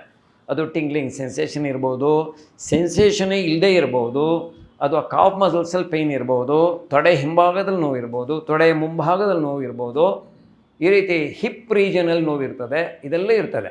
ಆ ಒಂದೊಂದು ವರ್ಟೆಬ್ರೆ ನೋಡಿದ್ವಿ ಹಿಂದುಗಡೆಯಿಂದ ನೋಡಿ, that is called facet joint. ಆಮೇಲೆ ಮಧ್ಯದಲ್ಲಿ ಲೈಟ್ ಬ್ಲೂ ಕಲರ್ ಇದೆ ನೋಡಿ, ಕಾರ್ಟಿಲೇಜಸ್, ಗೊತ್ತಾಯ್ತಲ್ಲ? ಅದು ಏನು ಸಿಸ್ಟಮ್ ಇದೆ ನೋಡಿ, ಎಷ್ಟು ಬ್ಯೂಟಿಫುಲ್ ಆಗಿ ಮೂವ್ ಆಗುತ್ತೆ ನೋಡಿ. ಅದು ಇದೆಲ್ಲವೂ ಇವಾಗ ನಾನು ಹೌದು ಅಂತ ತಲೆ ಆಡಿಸಿದ್ರು ಅದು ಆಡ್ತಾ ಇರುತ್ತೆ, ನಾನು ಸ್ವಲ್ಪ ಹಿಂದೆ ಮುಂದೆ ಹೋಗುವಾಗಲೂ ಅದು ಕೆಲಸ ಮಾಡ್ತಾ ಇರುತ್ತೆ. ನಾವು ಅಲ್ಲಿ ನೋಡ್ತಾ ಇದ್ದೀವಿ, ಆದರೆ ಇಲ್ಲಿ ನಮ್ಗೆ ಏನಾಗ್ತಿದೆ ಅನ್ನೋದನ್ನು ಅರ್ಥ ಮಾಡ್ಕೋಬೇಕು. ನನಗೂ ಅದೇ ಆಗ್ತಾ ಇರುತ್ತೆ. ಇವಾಗ ಸ್ವಲ್ಪ ಹೀಗೆ ತಿರುಗಿದ್ರೂ ಅದು ಆಗ್ತಾ ಇರುತ್ತೆ, ಗೊತ್ತಾಯ್ತಲ್ಲ? ಸೊ ಇದು ಯಾಕೆ ಹೇಳಿದೆ ಅಂತಂದರೆ, ಅಲ್ಲಿ ನೋಡ್ತಾ ಇರುವಾಗ ಅದೆಲ್ಲ ನನ್ನೊಳಗೂ ಆಗ್ತಾ ಇದೆ ಅಂತ ನಾವು ಅರ್ಥ ಮಾಡ್ಕೋಬೇಕು. ಅಲ್ಲ, ಡಿಸ್ಕ್ ಈ ಕಡೆ ಬಂದಾಗ ಹೊರಗಡೆ ನರಕ್ಕೆ ಟಚ್ ಆಗುತ್ತೆ, ನರಕ್ಕೆ ಟಚ್ ಆದಾಗ ಆ ನರ ಎಲ್ಲಿ ಹೋಗುತ್ತೆ ಅಲ್ಲಿ ಇದಾಗತ್ತೆ. ಸೊ ಇದಕ್ಕೆ ಲಿಗಮೆಂಟ್ಸ್, ಪ್ರತಿಯೊಂದು ಜಾಯಿಂಟ್ಸಿಗೆ ಲಿಗಮೆಂಟ್ಸ್ ಅಂತ ಇರುತ್ತೆ. ಇಟ್ಸ್ ಎ ವೆರಿ ಸಪೋರ್ಟ್, ಹಗ್ಗ ಇದ್ದಾಗೆ. ಲಿಗಮೆಂಟ್ ಇಂಜುರಿ ಆಗಿಬಿಟ್ರೆ ಅದು ರಿಕವರಿ ತುಂಬ ಟೈಮ್ ತೊಗೊಳತ್ತೆ. ಹಾಗಾಗಿ ಕೆಲವೊಮ್ಮೆ ಓವರ್ ಸ್ಟ್ರೆಚ್ ಆಗೋದ್ರಿಂದ, ಕೆಲವೊಮ್ಮೆ ಕಾಲು ಜಾರಿ ಸ್ಲಿಪ್ ಆಗಿ ಟ್ವಿಸ್ಟ್ ಆದಾಗ ನೋಡಿ, ಇದು ನಾನು ಬ್ಯಾಕ್ ಮಸಲ್ಸ್ ಹೇಳಿದ್ನಲ್ಲ, ಎಷ್ಟು ಒಳ್ಳೆ ಕೋಟ್ ಹಾಕೊಂಡಂಗಿದೆ ಅದು ಫಸ್ಟ್ ಲೇಯರು. ಆಮೇಲೆ ನೋಡಿ ಒಂದೊಂದೇ ಲೇಯರ್ ಬೈ ಎಷ್ಟು ನೋಡಿ, ಆ ಮಧ್ಯದಲ್ಲಿ ನೋಡಿ ಆ ಲಂಬರಿಗೆ ಎಷ್ಟು ಪ್ರೊಟೆಕ್ಷನ್ ಇದೆ ನೋಡಿ, ಎಷ್ಟು ಲೇಯರ್ ಇದೆ ನೋಡಿ ಲಂಬರ್ ಪ್ರೊಟೆಕ್ಷನು. ಆಮೇಲೆ ನೋಡಿ, ಇದು ಇಡೀ ಸ್ಪೈನಿಗೆ ಸುತ್ತಲೂ ಪಕ್ಕದಲ್ಲೇ ಇರ್ತಕ್ಕಂಥದ್ದು. It is A deep layer. ಅಲ್ಲಿವರೆಗೆ ಹೋಗಬೇಕು ಅಂದಾಗ ನಮ್ಮ ಯೋಗಾಭ್ಯಾಸ ಎಷ್ಟು ತೀವ್ರವಾಗಿರಬೇಕು, ಆದರೆ ಭಾಳ ಸಮಾಧಾನವಾಗಿ ಮಾಡಬೇಕು. ತುಂಬ ಸಡನ್ಲಿ ತಿರುಗಿಸೋದು ಇದೆಲ್ಲ ಅದು ಮಾಡುವಂಥದ್ದು, ಗೊತ್ತಾಯ್ತಲ್ಲ. ಸೊ ಇದಿಷ್ಟು ನಮಗೆ it is most difficult part two understand. ಆದರೆ ಇಷ್ಟು ಅರ್ಥ ಮಾಡಿಕೊಂಡ್ರೆ ನಮ್ಮ ನಿತ್ಯ ಯೋಗಾಭ್ಯಾಸ ಮಾಡುವಾಗ ಇದೆಲ್ಲ ಗಮನದಲ್ಲಿಟ್ಕೊಂಡು, ನಮ್ಮ ಕ್ಲಾಸಲ್ಲಿ ಎಷ್ಟೋ ಸಲ ಹೇಳ್ತೀನಿ, today's class with spine major ಅಂತ ಹೇಳ್ತೀನಿ. ಏನು, ಬೆನ್ನನ್ನೇ ನೆನೆಸ್ಕೊಂಡು, ಬೆನ್ನುಮೂಳೆನೇ ನೆನೆಸ್ಕೊಂಡು ಮಾಡಿ ಅಂತ ಹೇಳ್ತಾ ಇರ್ತೇನೆ. Today's class is breath major ಅಂತ ಹೇಳಿ, ಉಸಿರಾಟವನ್ನೇ ಗಮನಿಸಿ ಮಾಡಿ ಅಂತ ಹೇಳ್ತಿರ್ತೇನೆ. ಹಾಗೆ ಇದು ಕೂಡ. ಸೊ ಇವತ್ತಿನ ಈ ಸಬ್ಜೆಕ್ಟಿಗೆ ಈಗ ಬರ್ತಾ ಇದ್ದೀನಿ. ಲಂಬರ್ ಸ್ಪೈನಲ್ಲೇ ನಮ್ಮ ಲೋವರ್ ಬ್ಯಾಕ್ ಪ್ರಾಬ್ಲಮ್ ಎಲ್ಲ ಸ್ಟಾರ್ಟ್ ಆಗೋದು. L1 to L5. ಆಮೇಲೆ ಆ ಕಡೆ ಈ ಕಡೆ ಪ್ಲೇಟ್ ಸಜ್ಜೆ ನೋಡಿ, ಅಲ್ಲಿ ಸೇಕ್ರೋ ಇಲಿಯಾಕ್ ಜಾಯಿಂಟ್ಸ್ ಅಂತ ಬರುತ್ತೆ, ಅಲ್ಲೂ ಪೇಯ್ನ್ ಇರ್ತದೆ. ಸೊ ಅದರ ಮಧ್ಯದಲ್ಲಿರ್ತಕ್ಕಂಥ ಸ್ಪೇಸ್ ವ್ಯತ್ಯಾಸ ಆದಾಗ ನಮ್ಮ ಪ್ರಾಬ್ಲಮ್ ಆಗುತ್ತೆ. ಒಂದು ಇನ್ನೊಂದು ಮೇಜರ್ ಕಾಂಟ್ರಿಬ್ಯೂಷನ್ ಇದರಲ್ಲಿ ಏನು ಅಂತಂದರೆ, ಆ ನ್ಯಾಚುರಲ್ ಕರ್ವೇಚರ್ ಕಳ್ಕೊಂಡು. Natural curvature we lose it because of our posture, standing, sitting posture, and it is a professional hazard also, and even the neck. And generally those who have the lumbar problem, they will have the neck problem also. ನಿಮಗೆ experience ಆಗ್ತಾ ಇರಲ್ಲ ಅಲ್ಲಿ ನೋವಿದೆ ಅಂತ, but ನೀವು MRI ಮಾಡಿ ನೋಡಿದರೆ ಅಲ್ಲಿ ಇರುತ್ತೆ. ತುಂಬ ಜನ ಹೇಳ್ತಾರೆ ಇಲ್ಲಿ ನೋವಿಲ್ಲ ಇಲ್ಲಿದೆ ಅಂತ ಹೇಳ್ತಾರೆ, ಆದರೆ ಅದಕ್ಕೂ ಇದು ಒಟ್ಟಿಗೆ ಎಕ್ಸರ್ಸೈಸ್ ಮಾಡಿಸ್ತೇವೆ ನಾವು. ಯಾಕೆಂತಂದರೆ ಬರುತ್ತೆ ಒಂದು ದಿವಸ ಅಂತ ಗೊತ್ತಿರುತ್ತೆ. ಹಾಗಾಗಿ ನೋಡಿ, ಇದು ಸ್ಯಾಕ್ರೋಯಿಲಿಕ್ ಜಾಯಿಂಟ್ಸ್ ಅಂತ ಆವಾಗ ಹೇಳಿದ್ನಲ್ಲ, ಅದು ಮತ್ತೆ ಯಾಕೆ ತೋರಿಸ್ತೆ ಅಂದರೆ, ಅಲ್ಲಿ ಏನು ಇಷ್ಟು ವಿಷಯದಲ್ಲಿ ಡಿಸ್ಟರ್ಬ್ ಆಗಿದ್ರೂ ನಮಗೆ ಲೋವರ್ ಬ್ಯಾಕ್ ಪ್ರಾಬ್ಲಮ್ ಬಂದಾಗ ಕಾಲಿನಲ್ಲಿ ಜುಮ್ ಆಗೋದು, ನಮ್ನೆಸ್ ಬರೋದು, ಆಮೇಲೆ ಔಟರ್ ಕಾಫ್ ಮಸಲ್ಸಲ್ಲಿ ಒಂಥರ ಶಾಕ್ ಹೊಡೆದಂಗೆ ಆಗ್ತಾ ಇರುತ್ತೆ. ತೊಡೆ ಹಿಂಭಾಗದಿಂದ ಬರ್ತಕ್ಕಂಥ ಸಮಸ್ಯೆಗಳು, ಅದು ಸಿಯಾಟಿಕ ನರ್ವ್ ಅಂತ ಹೇಳ್ತೀವಿ. ಹಾಗೆ ನಮಗೆ ಬರ್ತಕ್ಕಂಥ ಸಮಸ್ಯೆಗಳು ಎಲ್ಲವೂ ಈ ಲೋವರ್ ಬ್ಯಾಕಿಂದ ಬರುವಂಥದ್ದು ಪ್ರಾಬ್ಲಮ್. ಇದರಿಂದ ನಮ್ಮ ಕಾಲಿಗೆ ನೋಡಿ, ಲೋವರ್ ಬ್ಯಾಕ್ ಪ್ರಾಬ್ಲಮ್ ಡೀಲ್ ಮಾಡಬೇಕಾದ್ರೆ ಫಸ್ಟ್ ಇದರ ನರ್ವಸ್ ಸಿಸ್ಟಮ್ ನೋಡಿ. ತುಂಬ ಸಲ ನಮ್ಮಲ್ಲಿ ಬರೋರಿಗೆ ಇಲ್ಲಿ ತೊಡೆ ಹತ್ರ ನೋವು, ಮಂಡಿ ನೋವು ಅಂತಂದರೆ ನಿಮಗೆ ಬ್ಯಾಕ್ ಪೇಯ್ನ್ ಇದೆಯಾ ಅಂತ ನಾನು ಕೇಳ್ತೇನೆ.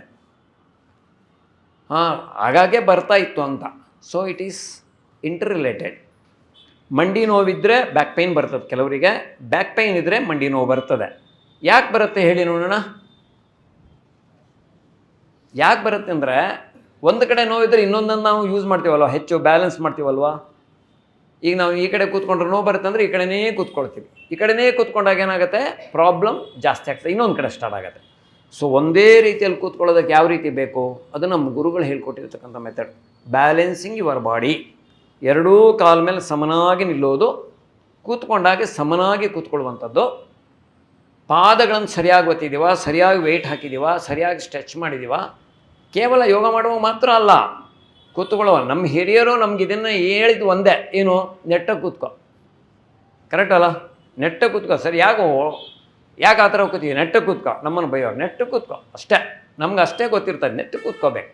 ಆ ನೆಟ್ಟಾಗಿ ಕೂತ್ಕೊ ಅಂತ ಹೇಳಿದ್ದು ಇವತ್ತು ತಲೆ ಒಳಗೆ ಕೂತ್ಕೊಂಡಿರೋದು ನೆಟ್ಟಿಗೆ ಕೂತ್ಕೊಂಡಿರ್ತೀವಿ. ಈಗ ಅದು ಅರ್ಥ ಆಗತ್ತೆ ಯಾಕೆ ನೆಟ್ಟಾಗಿ ಕೂತ್ಕೋಬೇಕಾಗಿತ್ತು, ನೇರ ಯಾಕೆ ಕೂತ್ಕೋಬೇಕಾಗಿತ್ತು ಅಂತ. ಇದು ಕೇವಲ ಶಾರೀರಿಕವಾಗಿ ಮಾತ್ರ ಯೋಚನೆ ಮಾಡಬಾರ್ದು, ಮಾನಸಿಕವಾಗಿಯೂ very important to sit straight, stand straight evenly, because it is also related with the mind. ನಿಮ್ಮ ಬಗ್ಗೆ ಕೂತ್ಕೊಳ್ಳೋದು ಯಾರು ಗೊತ್ತಾ, ತುಂಬ ಡಿಪ್ರೆಸಿವ್ ಆದಾಗ, ತುಂಬ ದುಃಖ ಆದಾಗ, ಎಮೋಷನಲಿ ಡಿಸ್ಟರ್ಬ್ ಆದಾಗ. ಕಾನ್ಫಿಡೆನ್ಸ್ ಚೆನ್ನಾಗಿದ್ದವ್ರು ಹೇಗಿರ್ತಾರೆ. So it is directly related with the spine. ಮನಸ್ಸು ಕೂಡ ಸ್ಪೈನಿಂದನೇ ಮನಸ್ಸು ಆ್ಯಕ್ಟಿವ್ ಆಗಿರ್ತದೆ. ಸೊ ಇದು ನಮ್ಮ ಕಾಲಿಗೆ ಬರ್ತಕ್ಕಂಥ ನೋವು, ಹಿಪ್ಪಲ್ಲಿ ಬರ್ತಕ್ಕಂಥ ನೋವು ಏನೇ ಇದ್ರೂ it is related with the lower back spine. Okay, ಈಗ ಯೋಗ ರೆಮಿಡಿ ಏನು ಇದಕ್ಕೆ? ಯೋಗ ರೆಮಿಡಿಗೆ ನಮ್ಮ ಗುರುಗಳು ಬೇಕಾದಷ್ಟು ಪ್ರಾಪ್ಸ್ ಕಂಡುಹಿಡಿದಾರೆ. ಇದೆಲ್ಲ ವುಡನ್ ಬ್ರಿಕ್ಕು, ಸ್ಲ್ಯಾಂಟಿಂಗ್ ಪ್ಲ್ಯಾಂಕು, ಆಮೇಲೆ ಒಂದು ಕರ್ಡ್ ಬಾಕ್ಸ್ ಇದೆ, ಆಮೇಲೆ ಬೆಲ್ಟು, ಆರ್ಚ್ ಬ್ರಿಕ್ಕು, ರೋಪ್ಸು, ಆಮೇಲೆ ಬೇರೆ ಬೇರೆ ರೀತಿಯ ದಿಂಬುಗಳು, ಫ್ಲ್ಯಾಟು ದಿಂಬು, ರೌಂಡ್ ದಿಂಬು, ಇದೆಲ್ಲ ಯಾಕೆ ಯೂಸ್ ಮಾಡ್ತೀವಿ? ನಮ್ಮ ಕ್ಲಾಸಿಗೆ ಬಂದವರಿಗೆ ಎಲ್ರಿಗೂ ಗೊತ್ತು. ಆಮೇಲೆ ಬೆಂಚು, ಕರಡು ಬೆಂಚು. ಮೊದಲನೇ ಶ್ಲೋಕ ಯಾರು ಯೋಗ ಮಾಡ್ಬೋದು ಅಂತ ಹೇಳಿದ್ದೆ, ನೆನಪಿದೆಯಾ?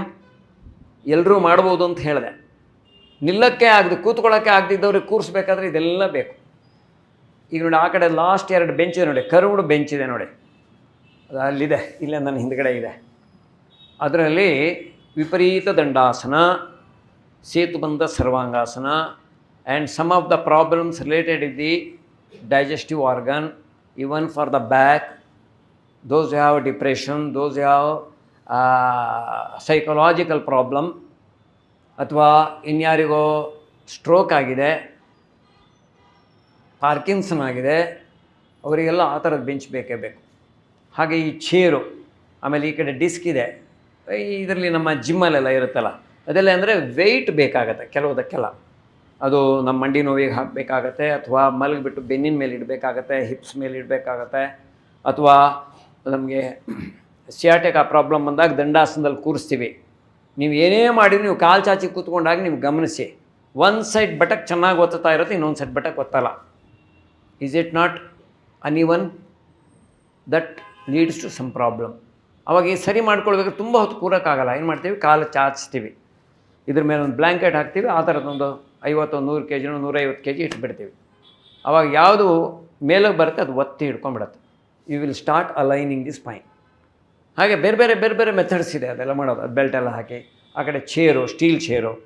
ಸೊ ಲಾಸ್ಟ್ ಟೈಮ್ ನಾವು ಯೋಗ ಥೆರಪಿದು ಮಾತಾಡುವಾಗ ಆ ಸ್ಟೀಲ್ ಚೇರ್ ಬಗ್ಗೆನೂ ಹೇಳಿದ್ದೆ.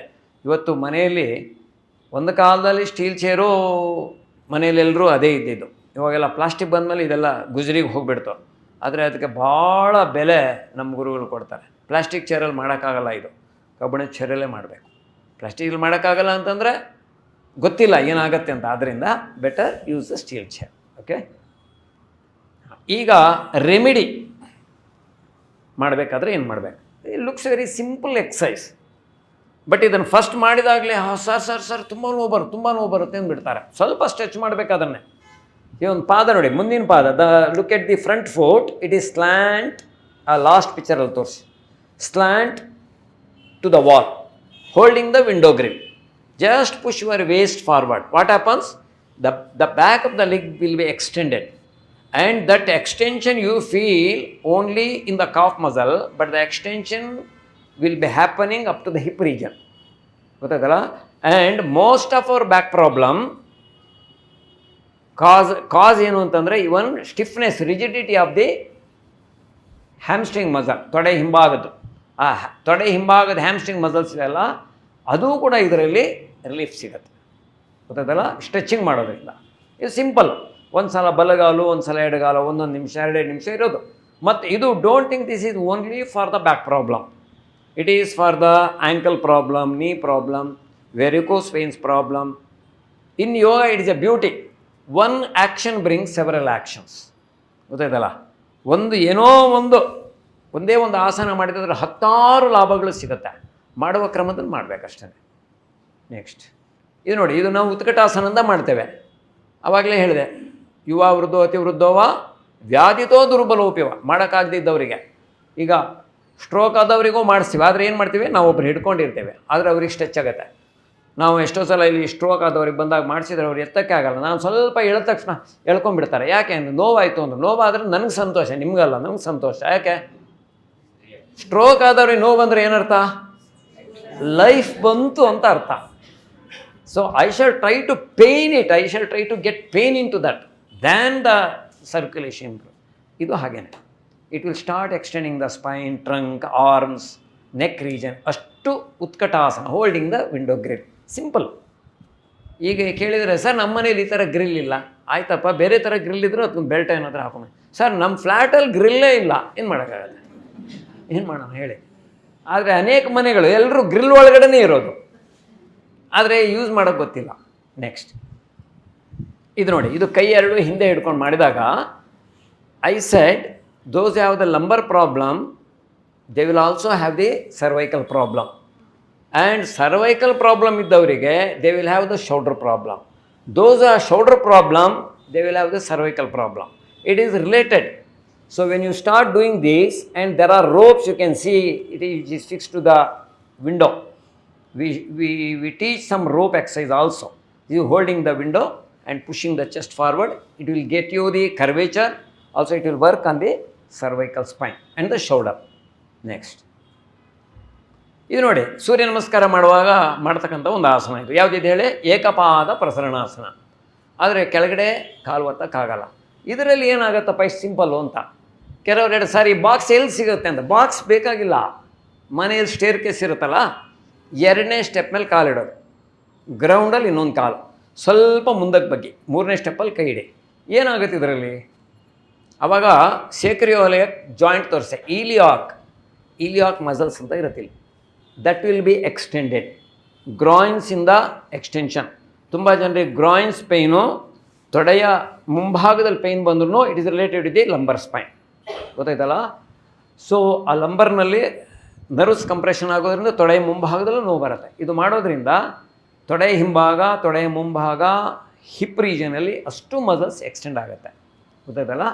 ಇದು ನಾನು ಒಂದು ಸೈಡ್ ಮಾತ್ರ ತೋರಿಸಿದ್ದೀನಿ ಪಿಕ್ಚರ್ನಲ್ಲಿ, ಯಾಕಂದರೆ to save the time. Next, ಇದು ಸ್ಟ್ಯಾಂಡಿಂಗ್ ಮರೀಚಾಸನ. ಯಾಕೆ ಸ್ಟ್ಯಾಂಡಿಂಗ್ ಮರೀಚಾಸನ ಮಾಡಬೇಕು ಅಂತಂದರೆ, ಕೂತ್ಕೊಳ್ಳೋಕ್ಕೆ ಆಗಲ್ಲ ಕೆಲವರಿಗೆ. ಅವಾಗ ಏನು ಮಾಡಬೇಕು? Yes, you can do. Yoga ನಮ್ಮದು ಪ್ರಿನ್ಸಿಪಲ್ಸಲ್ಲಿ ಅದು. ನೀವು ಏನಿದ್ರೂ ಹೇಗಿದ್ರೂ ಮಾಡ್ಬೋದು ಅನ್ಲಿಕ್ಕೆ ಇದು ಒಂದು. ಸೊ ಒಂದು ಬಾಕ್ಸ್ ಇಟ್ಕೊಂಡು, ಒಂದು ಸ್ಮಾಲ್ ಸ್ಟೂಲ್ ಇಟ್ಕೊಂಡು, ಅಥವಾ ಸ್ಟೇರ್ ಕೇಸ್ ಮೇಲೆ ಹೋಗೋದು, 2ನೇ ಸ್ಟೆಪ್ ಮೇಲೆ ಕಾಲಿಡೋದು. ಒಂದು ಸೈಡ್ ತಿರುಗಿದ್ರೆ ಏನು ಸಿಗುತ್ತೆ ಹೇಳಿ?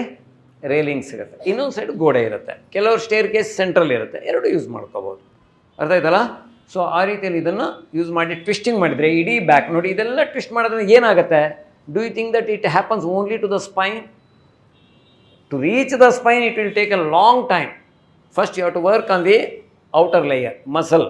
ಅವಾಗಲೇ ತೋರಿಸಿದ್ನಲ್ಲ ಎಷ್ಟು ಥಿಕ್ಕಾಗಿರುತ್ತೆ ಮಸಲ್ಸ್ ಅಂತ. ಆ ಥಿಕ್ಕಾಗಿರೋ ಮಸಲ್ಸನ್ನು we have to start working on that. Then it will start working on the inner layer. Then it goes further inner. That is why one should practice each asana minimum 3 times. First, just do it. Second, after understanding what is this, do it little better. In the third round, go deeper into it. Do it. If you feel to stay in the pose, stay in the pose. Then it start working on that. Okay? Next. This is chair Bharadwajasana. Bharadwajasana ಕಾಲು ಮಡಚ್ಕೊಳ್ತೀವಿ. ಯಾರಿಗೋ ಮಂಡಿನೇ ಮಡಚ್ಕೊಳ್ಳೋಕ್ಕಾಗಲ್ಲ. But I have to teach them Bharadwajasana, ಅಥವಾ I have to get the effect of Bharadwajasana, then using the chair. And don't go and buy only flash ಇದು ಕಬ್ಬಣದ chair, ಯಾವುದು steel chair. See this, for this asana you can use the dining chair. ಅದಕ್ಕೋಸ್ಕರ dining table chair ತರಕ್ಕೆ ಹೋಗಬೇಡಿ. ನಮ್ಮಲ್ಲಿ ಅದೇ ಒಂದು ಸಮಸ್ಯೆ. ಕೆಳಗಡೆ ಕೂತ್ಕೋಬೇಡಿ ಅಂದರೆ ಡಾಕ್ಟರ್ ಹೇಳ್ತಾರೆ, ಮಂಡಿ ನೋವು ಇದ್ದರೆ ಕೆಳಗಡೆ ಕೂತ್ಕೋಬೇಡಿ ಅಂತ. ಇವ್ರು ಎಷ್ಟು ದಿವಸ ಅಂತ ಕೇಳಿರಲ್ಲ, ಅವ್ರು ಎಷ್ಟು ದಿವಸ ಅಂತ ಹೇಳಿರಲ್ಲ. ಮನೆಯಲ್ಲಿ ಬಂದ ತಕ್ಷಣ ಎಲ್ಲ ಚೇಂಜ್ ಆಗಿಬಿಡ್ತದೆ. ಇನ್ನು ಪರ್ಮನೆಂಟ್ಲಿ ಕಾಲು ಮಡ್ಚೋದ ಇಲ್ಲ ಕೊನೆಗೆ. ಸೊ ಆ ಸ್ಥಿತಿ ಅಲ್ಲ ಇದು. This is only to get it from the problem. Next, ಈಗ ನೋಡಿ ಮಲಗಿಬಿಟ್ಟು ಟ್ವಿಸ್ಟಿಂಗ್. ನಮ್ಮಲ್ಲಿ ಒಂದು 3 ಥರ ಟ್ವಿಸ್ಟಿಂಗ್. ಬಿಗಿನಿಂಗ್ ಮಾತ್ರ. ನಮಗೆ ಬ್ಯಾಕ್ ಪೈನ್ ಬಂದಾಗ, ಲೋವರ್ ಬ್ಯಾಕ್ ಪ್ರಾಬ್ಲಮ್ ಬಂದಾಗ ಪ್ರಾರಂಭದಲ್ಲಿ ತುಂಬ ನಿಧಾನವಾಗಿ ಮೃದುವಾಗಿ ಅದನ್ನು ಡೀಲ್ ಮಾಡಬೇಕು. ಈಗ ಫಸ್ಟ್ ಡೀಲ್. ಈಗ ಇದನ್ನು ಮಾಡ್ತಾ ಇರುವಾಗ, ಫಾರ್ ಎಕ್ಸಾಂಪಲ್ ನಮ್ಮಲ್ಲಿ ಬರ್ತಾರೆ, ಕಾಲು ಮಡಚಿ ಹೀಗೆ ಮಾಡಬೇಕಾದ್ರೆ ನೋವು ಅಂತ ಹೇಳ್ತಾರೆ. ಅವಾಗ ಏನು ಮಾಡ್ತೀವಿ? ಒಂದು ಸೈಡ್ ದಿಂಬಿಟ್ಟು ಬಿಡ್ತೇವೆ. We don't ask them to take the legs to the floor. We ask them to take rest the legs on the pillow, both side. Each side 1 minute, 2 minute, 3 minute. After couple of rounds, they feel comfortable. Then push the pillow slightly away from them. Then it will become further easy for them to work. Then again go down, then take out the pillow, then they will be ready. ಗೊತ್ತಾಯ್ತಾ? ಇನ್ನು first ಸೆಷನ್ನಲ್ಲೇ ಎಷ್ಟೋ ಜನರಿಗೆ ತುಂಬ ನೋವು, ನಡಿಲಿಕ್ಕೆ ಆಗಲ್ಲ ಅನ್ನೋರಿಗೆ ಇವತ್ತು ಸ್ವಲ್ಪ ನಡಿಲಿಕ್ಕೆ ಆಗ್ತಾಯಿದೆ ಸರ್ ಅಂತ ಹೇಳ್ತಾರೆ. ಹಾಗೆ ನೋಡಿ, ಇದರಲ್ಲಿ ಫಸ್ಟು, ಸೆಕೆಂಡು, ಥರ್ಡು, 3 ಥರದ್ದು. ಒಂದು ಕಾಲು ಜೋಡಿಸಿ, ಒಂದು ಕಾಲು ಸ್ವಲ್ಪ ದೂರ ಇಟ್ಟು, ಇನ್ನೊಂದು ಕಾಲು ಮೇಲೆ ಕಾಲು ಲಾಕ್ ಮಾಡಿ ಮಾಡಿಸುವಂಥದ್ದು. ಸೊ ನೆಕ್ಸ್ಟ್, ಇದು ನಾನು ಆವಾಗಲೇ ಹೇಳಿದೆ, ಹ್ಯಾಮ್ಸ್ಟ್ರಿಂಗ್ ಮಸಲ್. ನಾವು ನಮ್ಮ ಬ್ಯಾಕ್ ಪೇಯ್ನ್ ಅಂದಾಗ ಡಾಕ್ಟ್ರುಗಳು ಕಾಲನ್ನು ಎತ್ತಿ ಟೆಸ್ಟ್ ಮಾಡ್ತಾರೆ. ಇದು ಹ್ಯಾಮ್ಸ್ಟ್ರಿಂಗ್ ಪ್ರಾಬ್ಲಮ್ ಇದೆಯೋ, ಹಿಪ್ ರೀಜನಲ್ ಪ್ರಾಬ್ಲಮ್ ಇದೆಯೋ, ಲೋ ಬ್ಯಾಕ್ ಪ್ರಾಬ್ಲಮ್ ಇದೆಯೋ, ಅದು ಕಾಲು ಅವ್ರಿಗೆ ಎತ್ತಿದ ತಕ್ಷಣ ಗೊತ್ತಾಗುತ್ತೆ ಎಷ್ಟು ಸ್ಟಿಫ್ ಇದೆ ಅಂತ. ಆ ಹ್ಯಾಮ್ಸ್ಟ್ರಿಂಗ್ ಸ್ಟಿಫ್ನೆಸ್ ತೆಗಿಬೇಕಾದ್ರೆ ನಮ್ಮಲ್ಲಿ ಸುಪ್ತ ಪಾದಾಂಗುಷ್ಠಾಸನ ಅಂತ ಮಾಡ್ತೀವಿ. ಇಷ್ಟು ಕಾಲು ಎತ್ತಕ್ಕಾಗತ್ತೆ ಯಾರಿಗೋ? ಆಗೋದಿಲ್ಲ. ಎಷ್ಟೊತ್ತು ಇಟ್ಕೊಳ್ಳೋಕ್ಕಾಗತ್ತೆ? ಆಗಲ್ಲ. ಏನು ಮಾಡ್ತೇವೆ, ಒಂದು ಬೆಲ್ಟು ಕಿಟಕಿ ಕಂಬಿಗೆ ಹಾಕ್ಕೊಂಡು ತಲೆಯನ್ನು ಕಿಟಕಿ ಕಡೆಗೆ ಮಾಡಿ ಒಂದು ಕಾಲು ಅದರೊಳಗೆ ಹಾಕ್ಕೊಂಡು ಸುಮ್ಮನೆ ಮಲ್ಕೊಂಬಿಡೋದು. ಫಸ್ಟ್ ಏನು ಮಾಡಬೇಕು, ಕಾಲು ಮಡಚಬೇಕು. ಕೆಳಗಿನ ಕಾಲು ಅಂದರೆ ಯಾವುದು ನೆಲದ ಮೇಲಿದೆ ಆ ಕಾಲು, ಮೇಲಿನ ಕಾಲು ಹಾಗೇ ಬಿಟ್ಬಿಡ್ಬೇಕು. ಇದು ಬಿಡೋದು ಸುಮ್ಮನೆ. ಬೇಕಾದ್ರೆ ಒಂದು ಶ್ಲೋಕ ಹಾಕ್ಕೊಳ್ಳಿ, ಬುಕ್ ಓದಿ, ಏನೂ ತೊಂದರೆ ಇಲ್ಲ. ಗೊತ್ತಾಯ್ತಾ? So just listen to the music, stay there 1 minute, 2 minutes, 3 minutes. It improves the circulation. Also you can overcome the varicose vein problem. It improves the circulation to the knee joint, hip joint, and stiffness ಕಡಿಮೆ ಆಗ್ತಾ ಬರುತ್ತೆ ಕಾಲಿಂದ. ಇದನ್ನು ಕೆಲವರಿಗೆ ತುಂಬ stiff ಇದ್ದವ್ರಿಗೆ ಅಲ್ಲಿ ಕಾಲು ಹಾಕ್ಲಿಕ್ಕಾಗಲ್ಲ. ಕಂಬ ಇರ್ತದೆ ಮನೆಯಲ್ಲಿ, ಒಂದು ಕಾಲು ಬೆಂಡ್ ಮಾಡಿದ್ದು ಒಂದು ಚಿತ್ರ ಇದೆ ನೋಡಿ ಆ ಕಡೆಗೆ. ಆ ಬೆಂಡ್ ಮಾಡಿದಾಗ ಆ ಸ್ಟ್ರೆಚ್ ಮಾಡಿದ ಕಾಲ ಮೇಲೆ ಪ್ರೆಷರ್ ಕಡಿಮೆ ಆಗುತ್ತೆ, ಆರಾಮಾಗಿರುತ್ತೆ. ಆಮೇಲೆ ಆರಾಮಾಗಿರೋದು ಸ್ವಲ್ಪ ಕಾಲು ಸ್ವಲ್ಪ ಸ್ಟ್ರೆಚ್ ಮಾಡೋದು, ಅವಾಗ ಇನ್ನೊಂದು ಸ್ವಲ್ಪ ಸ್ಟ್ರೆಚಿಂಗ್ ಬರುತ್ತೆ. ಈ ಕೆಳಗಿನ ಕಾಲು ಬೆಂಡ್ ಮಾಡಿದ ಕಾಲು ನೇರ ಮಾಡ್ತಾ ಮಾಡ್ತಾ ಮಾಡ್ತಾ ಮಾಡ್ತಾ 2, 3, 4 ಸಲ ಮಾಡಿ 1 ಗಂಟೆ ತೊಗೊಳ್ಳಿ, ಏನು ತೊಂದರೆ ಇಲ್ಲ. ಇದೊಂದೇ ಆಸನ 1 ಗಂಟೆ ಮಾಡಿ. ಹಾಗಾದರೆ ಬೇರೆ ಏನು ಮಾಡೋದು ಬೇಡ ಅಂದರೆ, ಪ್ರಾಬ್ಲಮ್ ಇದ್ದರೆ ಮನೇಲಿ ರೆಸ್ಟ್ ತೊಗೊಳ್ಳಿ ಅಂತ ಹೇಳಿರ್ತಾರಲ್ಲ, 3 ದಿವಸ ಒಂದೊಂದು ವಾರ. ಒಂದು ವಾರ ಏನು ಮಾಡಬೇಕಂದ್ರೆ ಇದನ್ನೇ ಮಾಡಬೇಕು. You have enough time. ಗೊತ್ತಾಯ್ತಲ್ಲ? And you have to give time. What for ಹೇಳಿ? ನಡೀಲಿಕ್ಕಾಗಲ್ಲ, ಮಾತ್ರೆ ತಗೋ, ಇಂಜೆಕ್ಷನ್ ತಗೋ, ಡಾಕ್ಟರ್ ಹತ್ರ ಹೋಗು, ಎಲ್ಲ ಬೇಕು. ಆದರೆ ನಾವು ಮಾಡಬಹುದಾದ ಸುಲಭದ ಮೆಥಡ್ ಇದೆಲ್ಲ ಇದೆ. ಓಕೆ, ದಿಸ್ ಆಲ್ಸೋ ಸುಪ್ತ ಪಾದಾಂಶ. ಅದೆಲ್ಲ ಆದಮೇಲೆ ಒಂದು ಮಂಡಿಯನ್ನು ಹಿಡಿದು ಎಳ್ಕೊಂಡು ಪವನ ಮುಕ್ತಾಸನ ಮಾಡಿ ನೆಕ್ಸ್ಟ್ ರಿಲ್ಯಾಕ್ಸೇಷನ್ ಮಾಡೋದು ಹೇಗೆ? ಮಂಡಿ ಕೆಳಗಡೆ ದಿಂಬಿಟ್ಕೊಂಡಾಗ no load on your lower back, place your legs on the chair, no load on the lower back, and you will be relaxed. This is very simpler method when you have the back problem. Once you overcome this problem, I mean the pain relief ಆದಮೇಲೆ, ಈಗ ನಾವು pain killer ಅಂತ ತೊಗೊಂಡ್ಬಿಡ್ತೀವಲ್ಲ, ಏನಾಗುತ್ತೆ ತೊಗೊಂಡ ತಕ್ಷಣ? Pain relief. But pain ಹೋಗಲ್ಲ, pain relief. So ಇಷ್ಟೆಲ್ಲ ಮಾಡಿದಾಗ ಪೇನ್ ರಿಲೀಫ್ ಆಗುತ್ತೆ. ಪೇನ್ ರಿಲೀಫ್ ಆದಮೇಲೆ ಏನು ಮಾಡಬೇಕು? ಮತ್ತೆ ಅದು ರಿಕರೆನ್ಸ್ ಆಗಬಾರ್ದು, ಮತ್ತೆ ಬರಬಾರ್ದು ಅವನು. ಅದಕ್ಕೆ we have to start strengthening the muscular body and exercising to the skeletal body. These are some of the techniques. ಯಾವುದು? ಊರ್ಧ್ವ ಪ್ರಸಾರಿತ ಪಾದಾಸನ, 30 ಡಿಗ್ರಿ, 60, 90 ಡಿಗ್ರಿ. ಇದನ್ನು ಬ್ಯಾಕ್ ಪೇನ್ ಅಂತ ಬಂದಾಗ ಡೈರೆಕ್ಟಾಗಿ ಇದನ್ನು ಮಾಡಿ ಅಂತ ಹೇಳ್ತಾರೆ, ಮಾಡೋಕ್ಕಾಗಲ್ಲ. ಇನ್ನೊಂದು ನಿಮ್ಗೆ ಇಲ್ಲಿ ಚಿತ್ರದಲ್ಲಿ ಕಾಣಿಸಲ್ಲ, ಅಲ್ಲಿ ಬೆನ್ನಿನ ಕೆಳಗಡೆ ಅಂದರೆ ಬಟಕ್ ಕೆಳಗಡೆ ಬ್ಲ್ಯಾಂಕೆಟ್ ಕೊಟ್ಟಿದ್ದೀನಿ, ದಿಂಬು ಕೊಟ್ಟಿದ್ದೀನಿ. ಅದು ಕೊಟ್ಟಾಗ ಕಾಲು ಮೇಲಕ್ಕೆ ತೊಗೊಳ್ಳೋದು ಊರ್ಧ್ವ ಪ್ರಸಾದ ಪಾದಾಸನಕ್ಕೆ ಸುಲಭ ಆಗುತ್ತೆ. No load will be there on the lower back if you use a blanket or a bolster supporting the buttock. ಅದು ನಮಗೆ ನೆನಪಿರಲಿ. Okay, so first. ಆಮೇಲೆ ಇನ್ನೊಂದು ದ್ವಿಪಾದ ಪೀಠ. ನಾನು ಅನೇಕ ಬಾರಿ ಕ್ಲಾಸಲ್ಲಿ ತೊಗೊಂಡಾಗ, ಅರೆ ಇವರಿಗೆಲ್ಲ ಏನು ಅನ್ಸತ್ತಪ್ಪ, ಡೈಲಿ ಅದನ್ನೇ ಅಂದ್ಕೊಳ್ತಾರಲ್ಲ ಅಂತ. ಅದೇ ಮಾಡಿರೋದ್ರಿಂದ ನಾವೆಲ್ಲ ಹೀಗೆ ಆರಾಮಲ್ಲಿ ಇರ್ಲಿಕ್ಕೆ ಸಾಧ್ಯ ಇದೆ. ಅದು ನಾವು ಅರ್ಥ ಮಾಡ್ಕೋಬೇಕು. ಅದು ಮಾಡಲಿಲ್ಲ ಅಂದರೆ ಏನಾಗುತ್ತೆ ಅನ್ನೋದು ಮಾಡದೇ ಇದ್ದಾಗ ಮಾತ್ರ ಗೊತ್ತಾಗೋದು. ಸೊ ದ್ವಿಪಾದ ಪೀಠ, it will strengthen your back muscle, also it will strengthen your thigh muscles, spinal muscles, ಇದೆಲ್ಲವೂ ಚೆನ್ನಾಗಿ ವರ್ಕ್ ಆಗುತ್ತೆ. ಆಮೇಲೆ ನೋಡಿ ಈ ಕಡೆ 90 ಡಿಗ್ರಿ, 30, 60, 90 ಡಿಗ್ರಿ, ಹೀಗೆ ಬೇರೆ ಬೇರೆ ಎಕ್ಸಸೈಸಸ್ ಮಾಡಿ ಒಂದು ಹಂತ ಬಂದಮೇಲೆ thereafter you have to start standing postures, Trikonasana, Virabhadrasana 2, ಈ ಥರದ್ದೆಲ್ಲ. ಇದು ಒಂದು ಟ್ರ್ಯಾಕ್ಷನ್. ಒಂದು ಟ್ರ್ಯಾಕ್ಷನು ಕಾಲಿಂದ ತೊಡೆ ಕೊಟ್ಟು, ಇನ್ನೊಂದು ಟ್ರ್ಯಾಕ್ಷನ್ನು ಅಂದರೆ ಕೈಯಲ್ಲಿ ಹಿಡ್ಕೊಂಡಿರೋದು. ಈ ಕೆಳಗಿನ ಕಾಲಿಂದ ತೊಡೆ ಕೊಟ್ಟಿರೋ ಬೆಲ್ಟ್ ಏನು ಮಾಡುತ್ತೆ ಅಂತಂದರೆ, it is pulling your the right side. ಈಗ ರೈಟ್ ಲೆಗ್ ಮೇಲಿದೆ, right side hip region. It will create the space, it will creating the space in the iliac joint, sacroiliac joint and lumbar region and the hip region. ಆ traction ಹಾಕಿದಾಗ ಅದೇನೇ ನಿಮಗೆ ಆವಾಗ ಕಂಬಕ್ಕೆ ಕಾಲು ಕೊಟ್ಟು ಮಾಡಿದ್ರೂ ಆ ರಿಲೀಫ್ ಸಿಗತ್ತೆ. ಆಮೇಲೆ ನೆಕ್ಸ್ಟ್ ಅಡ್ವಾನ್ಸ್ ಅಂದರೆ ಈ ಥರ ಟ್ರಾಕ್ಷನ್ ಹಾಕ್ಬಿಡ್ತೀವಿ. ಚೆನ್ನಾಗಿ ಎಳೆದು ಟ್ರ್ಯಾಕ್ಷನ್ ಮಾಡಿ ಅಲೈನ್ಮೆಂಟ್ ಆಫ್ ದ ಲೆಗ್ಸ್. ಆಮೇಲೆ ಆ ಕಿಟಕಿ ಮೇಲೆ ಒಂದು ಕಾಲು ಕಿಟಕಿ ಮೇಲೆ ಇಟ್ಟು ಇನ್ನೊಂದು ಕಾಲು ನೆಲ ಕೂರ್ಬಿಟ್ಟು ಸ್ಟ್ಯಾಂಡಿಂಗ್ ಮರೀಚಾಸನ್ 3 ತಿರುಗೋದು. It will give the extension and rotation. ಇದೆಲ್ಲ ಯಾವಾಗ ಮಾಡ್ಬೇಕು ಹೇಳಿ? ಸ್ವಲ್ಪ ರಿಲೀಫ್ ಸಿಕ್ಕಿದ ಮೇಲೆ ಮತ್ತೆ ಈ ತೊಂದರೆ ನಮ್ಗೆ ಬರಬಾರ್ದು ಅಂತಿದ್ರೆ you have to start doing all this. Including standing postures. Even you can go to Surya Namaskar and cobra pose, ಇದೆಲ್ಲ ಇದೆ. ಸದ್ಯಕ್ಕೆ ನಾನು ಇವತ್ತು ನಿಮ್ಮ ಕೆಳಬೆನ್ನಿನ ನೋವು ಫಸ್ಟ್ ಏನು ಮಾಡಬೇಕು ಅನ್ನೋದನ್ನೇ ಹೆಚ್ಚು ಒತ್ತು ಕೊಟ್ಟು ಇವತ್ತು ಮಾಡಿ ತೋರಿಸಿದ್ದೇನೆ. 2 ಪ್ರಿನ್ಸಿಪಲಲ್ಲಿ ಯೋಗ ಥೆರಪಿ ಮಾಡ್ತವೆ. 2 principles, very simple. First, those who come with some problem, the healer, ಅವ್ರದ್ದು ಮನಸ್ಸು ಹೇಗಿರಬೇಕು ಅಂದರೆ ಅಲ್ಲಿದೆ. ಮೈತ್ರಿ, ಫ್ರೆಂಡ್ಲಿನೆಸ್, ಕರುಣ, ಕಂಪ್ಯಾಷನ್, ಮುದಿತ, ಗ್ಲ್ಯಾಡ್ನೆಸ್, ರಿಜಾಯ್ಸಿಂಗ್. ಅಂದರೆ ಅವರ ಬಗ್ಗೆ ನಮಗೆ ನಾನು ಇದನ್ನು ಅವನಿಗೆ ಸಹಕಾರ ಕೊಡ್ತೀನಿ, ಸರಿ ಮಾಡ್ತೀನಿ ಅನ್ನೋ ಮನಸ್ಸು ಒಬ್ಬ ಥೆರಪಿಸ್ಟಿಗೆ ಅಥವಾ ಒಬ್ಬ ಡಾಕ್ಟ್ರಿಗೆ ಇರಬೇಕು. ಅದನ್ನು ಹೇಳಿದೆ. ಇದು ಯೋಗಿಕ್ ಪ್ರಿನ್ಸಿಪಲಲ್ಲಿ ಮೊದಲನೇ ಪ್ರಿನ್ಸಿಪಲ್ ಅದು. First listen to him and create confidence in him, that definitely you will get relief here, first thing. And also the teacher should have friendly with that person, and the person also should have the friendliness with the pain. That is also important. 2 principal. ನಮ್ಗೆ ನೋವು ಬಂದರೆ ಯಾವಾಗಲೂ ಅಯ್ಯಪ್ಪ ಈ ನೋವಿಂದ ಯಾಕೆ ಬಂತು ಹೇಳಿ ಹೇಳಿ ಹೇಳಿ ಹೇಳಿ ಏನು ಮಾಡ್ತೇವೆ, ಮಾನಸಿಕವಾಗಿ ಅಸ್ವಸ್ಥರಾಗ್ತೇವೆ, ಅದು ಹೋಗೋದಿಲ್ಲ. It will become psychosomatic. ನಾ instead, are it has come, it goes.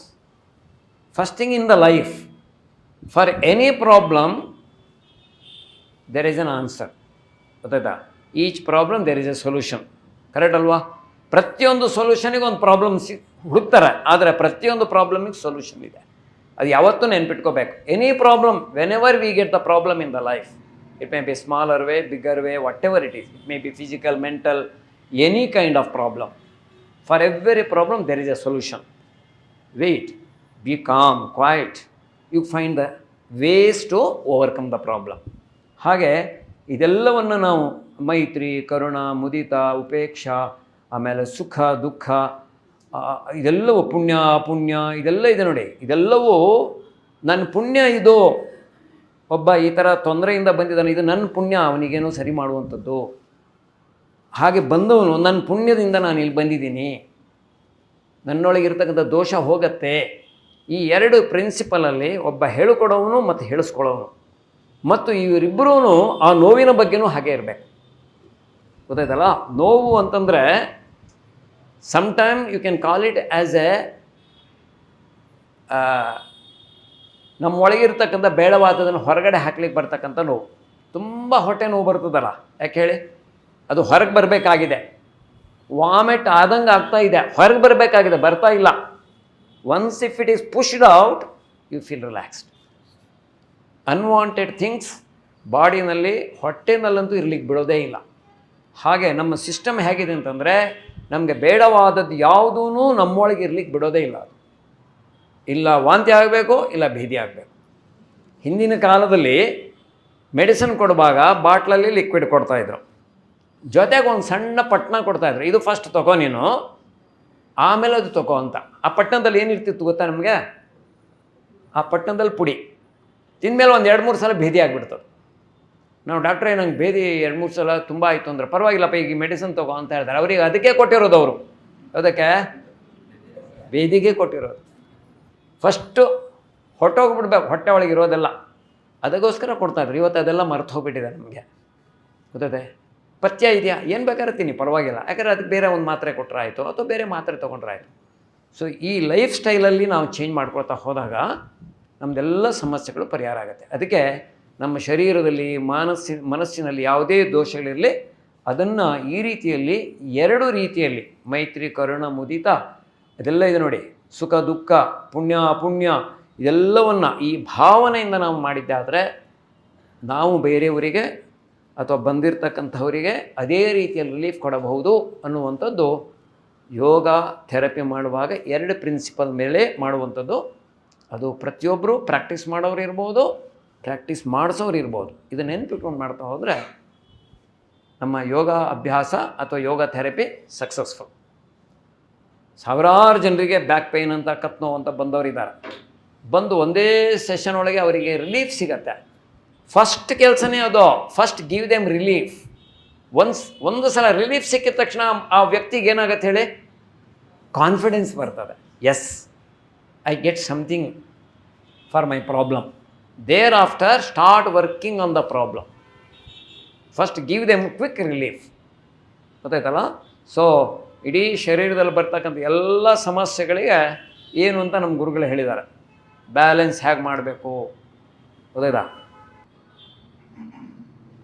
So ಇದಿಷ್ಟು ಇವತ್ತು ಕೆಳಬೆನ್ನಿನ ನೋವಿಗೆ ಕಾರಣಗಳನ್ನು ಹೇಳಿ ಅದಕ್ಕೆ ಏನೇನು ಮಾಡಬೇಕು ಅನ್ನೋದನ್ನು ಹೇಳಿದ್ದೇನೆ.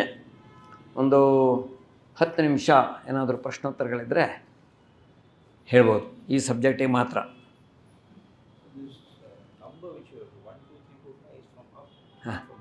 ಹಾಂ ಹಾಂ, ಮೇಲಿಂದನೇ count is from up.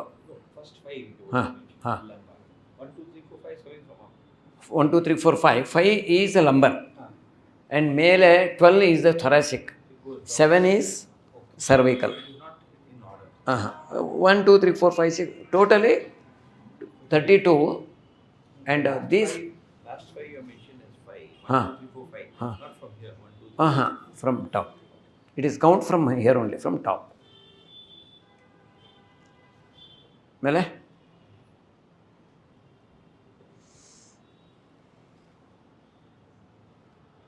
Early morning when we get up, our back is always stiff. yeah. ಬೆಳಗ್ಗೆ ಏಳುವಾಗ ಎಲ್ರಿಗೂ ಬ್ಯಾಕು ಒಂಥರ ಸ್ಟಿಫ್ ಆಗಿರ್ತದೆ ಅಂತ, ಗೊತ್ತಾಯ್ತಲ್ಲ? ಇನ್ನೊಂದು ಹೇಳಬೇಕು ಅಂತಂದರೆ, ಒಂದು 20-25 ವರ್ಷ ಅಥವಾ 30 ವರ್ಷದ ಹಿಂದೆ ಬ್ಯಾಕ್ ಪೇನ್ ಅಂತ ಹೇಳೋರು ಇರ್ತಾ ಇರಲಿಲ್ಲ. ಈಗ ಯಾಕೆ ಜಾಸ್ತಿ ಆಯಿತು? ಇದ್ದಕ್ಕಿದ್ದಕ್ಕೆ ಯಾಕೆ ಜಾಸ್ತಿ ಆಯಿತು? ಅದು ಈಗ ಒಂದು 3-4 ವರ್ಷದಿಂದ ಇನ್ನೂ ಜಾಸ್ತಿ ಯಾಕಾಯಿತು ಹೇಳಿ? ಕೋವಿಡ್ ಬಂತು, ಮನೆಯಲ್ಲೇ ಬಿಟ್ಟರು ನಮ್ಮನ್ನು. ಬಿಟ್ಟರು ಅಂದರೆ ಅನಿವಾರ್ಯ, ಎಲ್ಲರೂ, ನಾವೊಬ್ಬರೇ ಏನಲ್ಲ, ಇಡೀ ಜಗತ್ತು ಕೂತ್ಕೊಳ್ತು. ಆದರೆ ಆ್ಯಕ್ಟಿವಿಟಿ ನಡಿಬೇಕು, ಕಂಡು ಹಿಡಿದ್ರು ಏನು? ಆನ್ಲೈನಲ್ಲಿ ಕೂತ್ಕೊಂಡು ನಮ್ಮದೆಲ್ಲ ವ್ಯವಹಾರ ನಡೀತಾ ಇತ್ತು. ಸ್ಪೈನ್ ಮಾತ್ರ ಲೈನಲ್ಲಿ ಇರ್ತಾ ಇರಲಿಲ್ಲ. ಯಾವುದೋ spine, no alignment. And always online ಪಾಠ, ನಮ್ಮ ವ್ಯವಹಾರ ಎಲ್ಲವೂ ತಲೆ ಕೆಳಗೆ. ಅಲ್ಲಿ ತೋರಿಸಿದ್ನಲ್ಲ ಮೂಮೆಂಟ್ ಹೇಗಿದೆ ಅಂತ. So constant weight of the head on the cervical spine. Don't think it is only to the cervical spine. That is why I said it is a chain. ಇಲ್ಲಿ ಲೋಡ್ ಬಂದರೂ ಇಲ್ಲೂ ಬರ್ತದೆ ಲೋಡ್. ನಾನು ಬಟ್ಟೆ ಇಲ್ಲಿ ಎಳೆದಿರ್ಬೋದು, ಇಲ್ಲಿ ಎಳೆದ್ರೆ ಇಲ್ಲಿವರೆಗೆ ಎಳೆದಿರುತ್ತೆ ಅದು. ಅರ್ಥ ಆಯ್ತಲ್ಲ? ಹಾಗೆ ಒಂದು ಕಡೆ ಲೋಡ್ ಆದರೆ ಇನ್ನೊಂದು ಕಡೆ ಲೋಡ್ ಆಗುತ್ತೆ. ಹಾಗಾಗಿ ದ ಮೇಜರ್ ಕಾಂಟ್ರಿಬ್ಯೂಷನ್ ಈಸ್ ಸ್ವಯಂಕೃತ ಅಪರಾಧ. ಏನು? ನಮ್ಮದೇ, ನಾವೇ ಮಾಡ್ಕೊಂಡಿದ್ದು. ದುಃಖ ಪಡೋದು ಬೇಡ. ಅನುಭವಕ್ಕೆ ಬಂತಲ್ಲ, ಈಗ ನಾನು ಸರಿ ಮಾಡ್ಕೊಳ್ಳೋದು ಹೇಗೆ? How to overcome? It very simple. That is why I said, for any problem, for each problem there is a solution, but don't create the problem for every solution. There are people ಇಲ್ಲಿ ಬರ್ತಾರೆ, ಅವ್ರು logically ಮಾತಾಡೋದು. For every problem I give the solution, they create ಒಂದು. Sir ಅದೆಲ್ಲ ಸರಿ, ಪಕ್ಕನೇ ಜಾರು ಬಿಟ್ರೆ ಕೊನೆಗೆ ನಾನೇನು ಹೇಳೋದು? ಇದು ನಿಮ್ಮ ಕರ್ಮ ಅಂತ ಹೇಳಬೇಕು ಅಷ್ಟೇ ತಾನೆ. ಇದು ಮಾಡ್ದೇನೆ ನೀವು ಮುಂದಿನ ಕೇಳ್ತಾ ಹೋದರೆ ಪ್ರಯೋಜನ ಇಲ್ಲ. ಮಾಡಬೇಕು. ಅರ್ಥ ಆಯ್ತಲ್ಲ? First surrender to the art and yoga should become the part of the routine life. ಇಷ್ಟು ಮಾಡಿ ಯೋಗಾಭ್ಯಾಸದಿಂದ ಕೇವಲ ಶಾರೀರಿಕವಾಗಿ ಯೋಚನೆಯೇ ಮಾಡಬೇಡಿ. ಅದು ಕೇಳಿದ್ದು, we think it is only lower back problem. No, it is also irritating your mind. If your spine is all right, mind is fine. ಅರ್ಥ ಆಯ್ತಲ್ಲ? So that is why don't think it is only related to the spine, but take care of the spine, all become super fine. Okay, all the best, good luck, take care.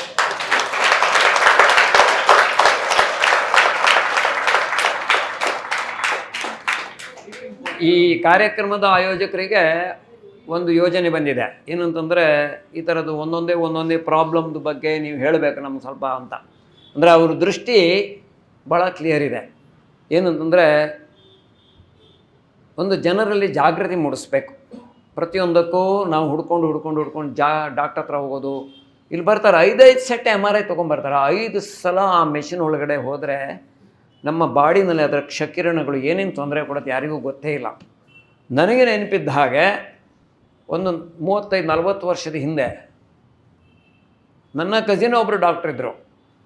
ಅವರು ಒಂದು x ray ಕೂಡ ಮಾಡೋಕ್ಕೆ ಬಿಡ್ತಾ ಇರಲಿಲ್ಲ. X ray ಮಾಡಿದರೆ ಅದರ ಕಿರಣಗಳು body ಮೇಲೆ ಹೋಗ್ತದೆ ಅಂತ. ಯಾವಾಗ ಹೇಳಿದ್ದು? 40 ವರ್ಷದ ಹಿಂದೆ. ನೀವು ಇಮ್ಯಾಜಿನ್, ನಾವು we are going straight away to the MRI machine. ಯಾವಾಗ ಬೇಕಾದ್ರೂ ಅವಾಗ, ತೊಂದರೆ ಇಲ್ಲ. ಯಾಕೆ ಹೇಳಿ? ಖರ್ಚಿಗೆ ತೊಂದರೆ ಇಲ್ಲ, ಅವ್ರು ಕೊಡ್ತಾರೆ. ಯಾರು? Company. But what is happening to my body and mind? ಅದರ ಬ್ಯಾಡ್ ಎಫೆಕ್ಟ್ ಏನು ಗೊತ್ತಿಲ್ಲ. ಅದು ನೀವು ಎಷ್ಟು ಸಲ ತೆಗೆದ್ರೂ ಒಂದು ಚೂರು ಮೈಂಡ್ ವ್ಯತ್ಯಾಸ ಆಗುತ್ತೆ. ನಮ್ಗೆ ಆಸೆ ಏನಂದರೆ ಅವಾಗ ತೆಗೆದು ಏನಾದರೂ ಸರಿಯಾಗಿದೆ ನೋಡೋಣ. ನೋಡೋದೇನಿಲ್ಲ, ಯು ಎಕ್ಸ್ಪೀರಿಯನ್ಸ್ ಇಟ್ ಅಲ್ವೇ? ರಿಲೀಫ್ ಇದ್ದರೆ ಎಕ್ಸ್ಪೀರಿಯನ್ಸ್ ಆಗುತ್ತೆ, ರಿಲೀಫ್ ಇಲ್ಲ ಆದರೆ ಇನ್ನೂ ನಾನು ಮಾಡಬೇಕು ಅಂತ ಹೇಳುತ್ತೆ. ಕಂಟಿನ್ಯೂ. ಅರ್ಥ ಆಯ್ತಲ್ಲ? So that's all I say. So always thinking of going to the doctor ಎಲ್ಲ ನಮ್ಗೆ ಸಿಕ್ಬಿಡ್ತದೆ. ಡಾಕ್ಟ್ರಾಗಲಿ ಯೋಗ ಚಿಕಿತ್ಸೆಗೆ ಆಗಲಿ ನಾವು ಮಾಡ್ಕೊಳ್ಳುವಂಥದ್ದು ರೀತಿ ಹೇಗಿದೆ ಅಂತ ಸರಿ ಮಾಡ್ಕೊಂಡ್ಬಿಟ್ರೆ ಆಗೋಯ್ತು, ಅಷ್ಟೇ. ಸೊ ಯೋಗ ಜೀವನದ ಒಂದು ಭಾಗವಾಗಿರಲಿ, ಯೋಗವೇ ಜೀವನವಾಗಿರಲಿ, ಜೀವನವೇ ಯೋಗವಾಗಲಿ ಅಂತ ಒಂದೇ ಮಾತನ್ನು ಹೇಳಬೇಕು ಅಂದರೆ ಬರೀ ಯೋಗ ಮಾಡುವಂತಲ್ಲ, ಯೋಗದಲ್ಲಿ ಮಾನಸಿಕ ಚಿಂತನೆಯು ಯೋಗಮಯವಾಗಬೇಕು.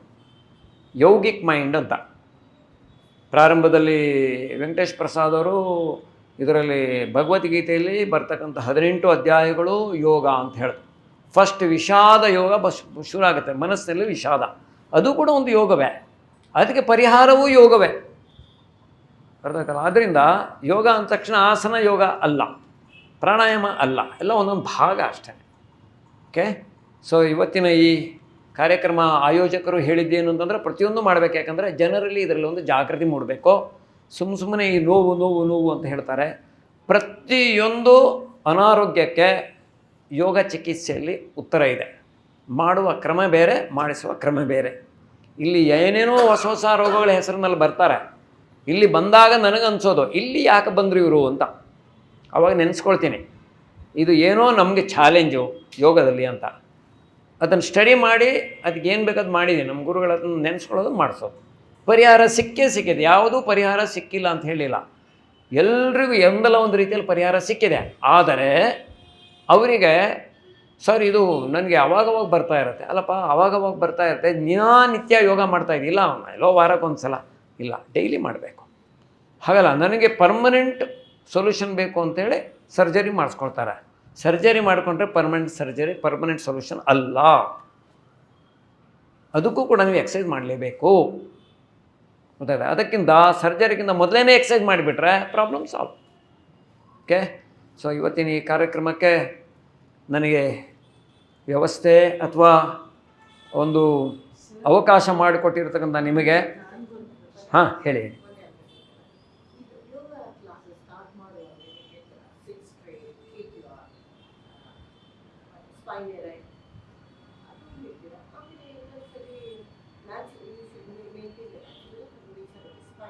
ಆಮೇಲೆ ಹೌದು, ಈಗ ಸಿಟ್ ಸ್ಟ್ರೈಟ್ ಅಂದರೆ maintaining the natural curvature, it is sitting straight. It is not that removing the curvature ಹೀಗೆಲ್ಲ ಮಾಡಿ. ಮೊನ್ನೆ ಒಬ್ಬರು ಬಂದಿದ್ರು, ಅವ್ರಿಗೆ ನಾನು ಕರ್ವೇಚರ್ ಮಾಡ್ಸೋಕೆ ಹೋದರೆ ಅವ್ರು ಕರ್ವೇಚರ್ ತೆಗಿಸ್ಲಿಕ್ಕೆ ಹೋಗ್ತಾಯಿದ್ರು. ಅವ್ರಿಗೆ ಯಾರೋ ಮುಂಚೆ ಹೇಳ್ಕೊಟ್ಟಿದ್ರು. ಈಗ ನಾನು ದ್ವಿಪಾದ ಪೀಠ ಮಾಡಿಸ್ತಾ ಇದ್ನಲ್ಲ, ದ್ವಿಪಾದ ಪೀಠದಲ್ಲಿ ಏನಾಗುತ್ತೆ, ಬಟಕ್ ಎತ್ತಿದಾಗ ಸ್ಪೈನು ಒಳಗೆ ಹೋಗಬೇಕು. ಅವ್ರೇನು ಮಾಡ್ತಾಯಿದ್ರು, ಅದನ್ನು ಮಾಡುವಾಗ ಬಟಕ್ ಮಾತ್ರ ಎತ್ತಾಯಿದ್ರು, ಹೊಟ್ಟೆ ಕೆಳಗೆ ತಳ್ತಾಯಿದ್ರು.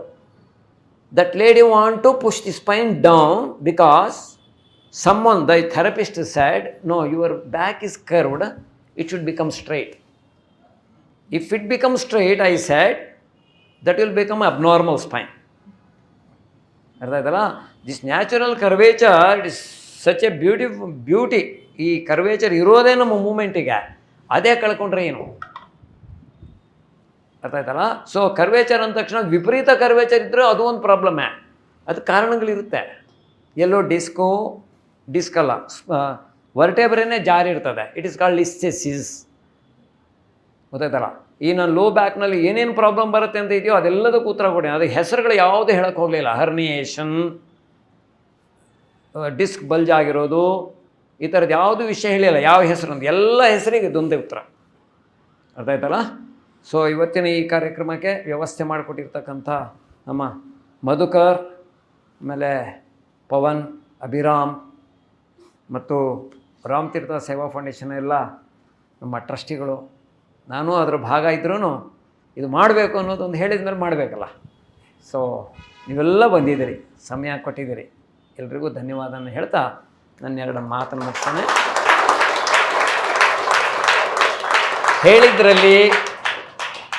ಹೇಳಿದ್ರಲ್ಲಿ ಒಳ್ಳೆಯದಿದ್ದರೆ ಅವರ ಚರಣಕಮಲಗಳಿಗೆ ಏನಾದರೂ ಮಿಸ್ಟೇಕ್ ಇದ್ದರೆ ಅದು ನಂದು ಅಂತ ಹೇಳಿ ಅದನ್ನು ಮರೆತು ಬಿಟ್ಟು ಒಳ್ಳೇದು ಮಾತ್ರ ತೊಗೊಂಡೋಗಿ ಅಂತ ಹೇಳ್ದ ನನ್ನ ಮಾತನ್ನು ಮುಗಿಸಿ. ನಮಸ್ತೆ. ಇಷ್ಟು ವಿಸ್ತಾರವಾದ ವಿಷಯ ಬ್ಯಾಕ್ ಪೇಯ್ನ್ ಬಗ್ಗೆ ಎಲ್ಲೂ ಸಿಗೋದಿಲ್ಲ. ಯಾವ ಪುಸ್ತಕದಲ್ಲೂ ಇಷ್ಟು ಸಿಂಪಲ್ಲಾಗಿ ನಿಮ್ಗೆ ಅರ್ಥ ಆಗೋ ರೀತಿಯಲ್ಲಿ ನಿಮ್ಮ ಭಾಷೆಯಲ್ಲಿ, ಗುರುಗಳು ಹೇಳ್ದಂಗೆ ಆಡು ಭಾಷೆಯಲ್ಲಿ ಎಲ್ಲೂ ಸಿಗೋದಿಲ್ಲ. ಇಂಥ ಒಂದು ಡಿಫಿಕಲ್ಟ್ ವಿಷಯನ, ನಮಗೆ ಅರ್ಥವಾಗದೇ ಇರೋವಂಥ ವಿಷಯಗಳನ್ನು, ಎಷ್ಟೋ ವಿಷಯಗಳು ನಮ್ಗೆ ಗೊತ್ತೇ ಇರೋದಿಲ್ಲ, ಅಂಥ ವಿಷಯಗಳನ್ನು ಕೊಟ್ಟ ಗುರುಗಳಿಗೆ ಮತ್ತೊಮ್ಮೆ ಧನ್ಯವಾದಗಳನ್ನು ಚಪ್ಪಾಳೆ ಮೂಲಕ. ಈ ಥೆರಪಿ ಬಗ್ಗೆ ಹೇಳಬೇಕಾದ್ರೆ ಗುರುಗಳು ಥೆರಪಿ ಮಾಡೋರಿಗೆ ಇರೋ ಡೆಡಿಕೇಶನ್ ಬಗ್ಗೆ, ಅದನ್ನು ಚಿಕಿತ್ಸೆ ಪಡೆಯೋರ ಬಗ್ಗೆ ಇರಬೇಕು ಆ ಡೆಡಿಕೇಶನ್ ಬಗ್ಗೆ ಹೇಳಿದ್ರು. ಹಾಗೆ ಈ ಯೋಗದ ಬಗ್ಗೆ ನೀವೆಲ್ಲ ಬೇರೆ ಬೇರೆ ಕಡೆ ಕೆಲಸ ಮಾಡಿರ್ತೀರಿ, ಕಾರ್ಪೊರೇಟ್ ಆಫೀಸ್ಗಳಲ್ಲಿ ಕೆಲಸ ಮಾಡಿರ್ತೀರಿ. ಕೆಲಸ ಮಾಡಬೇಕಾದ್ರೆ ನಮಗೆ ವರ್ಷಕ್ಕೆ 11 ದಿನ ಕ್ಯಾಶುವಲ್ ಲೀವ್ ಇರುತ್ತೆ, 33 ದಿನ ಅರ್ನ್ ಲೀವ್ ಇರುತ್ತೆ, 1 ವರ್ಷ ಹಾಫ್ ಪೇ ಸಿಕ್ ಲೀವ್ ಇರುತ್ತೆ, 2 ವರ್ಷ ಫುಲ್ ಪೇ ಸಿಕ್ ಲೀವ್ ಇರುತ್ತೆ, ಸಮಥಿಂಗ್ ಲೈಕ್ ದಟ್ ಇರುತ್ತೆ. ಇದೆಲ್ಲ ಬಳಸ್ಕೊಂಡು ನಾವು ನಮ್ಮ ಸರ್ವಿಸ್ನಲ್ಲಿ ಕೆಲಸ ಮಾಡೋದು 50% 60% ಮಾಡಿರ್ತೇವೆ. ಆದರೆ ಕಳೆದ 35 ವರ್ಷಗಳಲ್ಲಿ ನಮ್ಮ ಗುರುಗಳು ಒಂದು ದಿನವೂ ಬಿಡದೆ ಪ್ರತಿದಿನ ಬೆಳಗ್ಗೆ ಇಲ್ಲಿ ಬಂದು ನಮಗೆಲ್ಲ ಕಾದು, ನಮಗೆಲ್ಲ ಯೋಗ ಹೇಳಿಕೊಟ್ಟು, ಬೈದು, ತಿದ್ದಿ, ತೀಡಿ ಎಷ್ಟಾಗುತ್ತೋ ಅಷ್ಟು ಮಾಡಿ ಅಂತ ಹೇಳ್ತಾರೆ. ಇದು ಅವ್ರ ಡೆಡಿಕೇಶನ್ನು.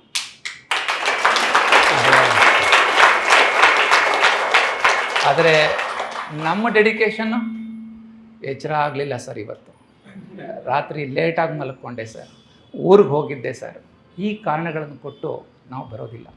ಅವರು ಕೊಟ್ಟ ಡೆಡಿಕೇಶನ್, ಭಗವಂತ ಹೇಳ್ತಾನೆ ನೀನು 1 ಹೆಜ್ಜೆ ಬಾ, ನಾ 10 ಹೆಜ್ಜೆ ಬರ್ತೀನಿ ಅಂತ. ಗುರುಗಳೇ 1 ಹೆಜ್ಜೆ ಬಂದುಬಿಟ್ಟಿದ್ದಾರೆ.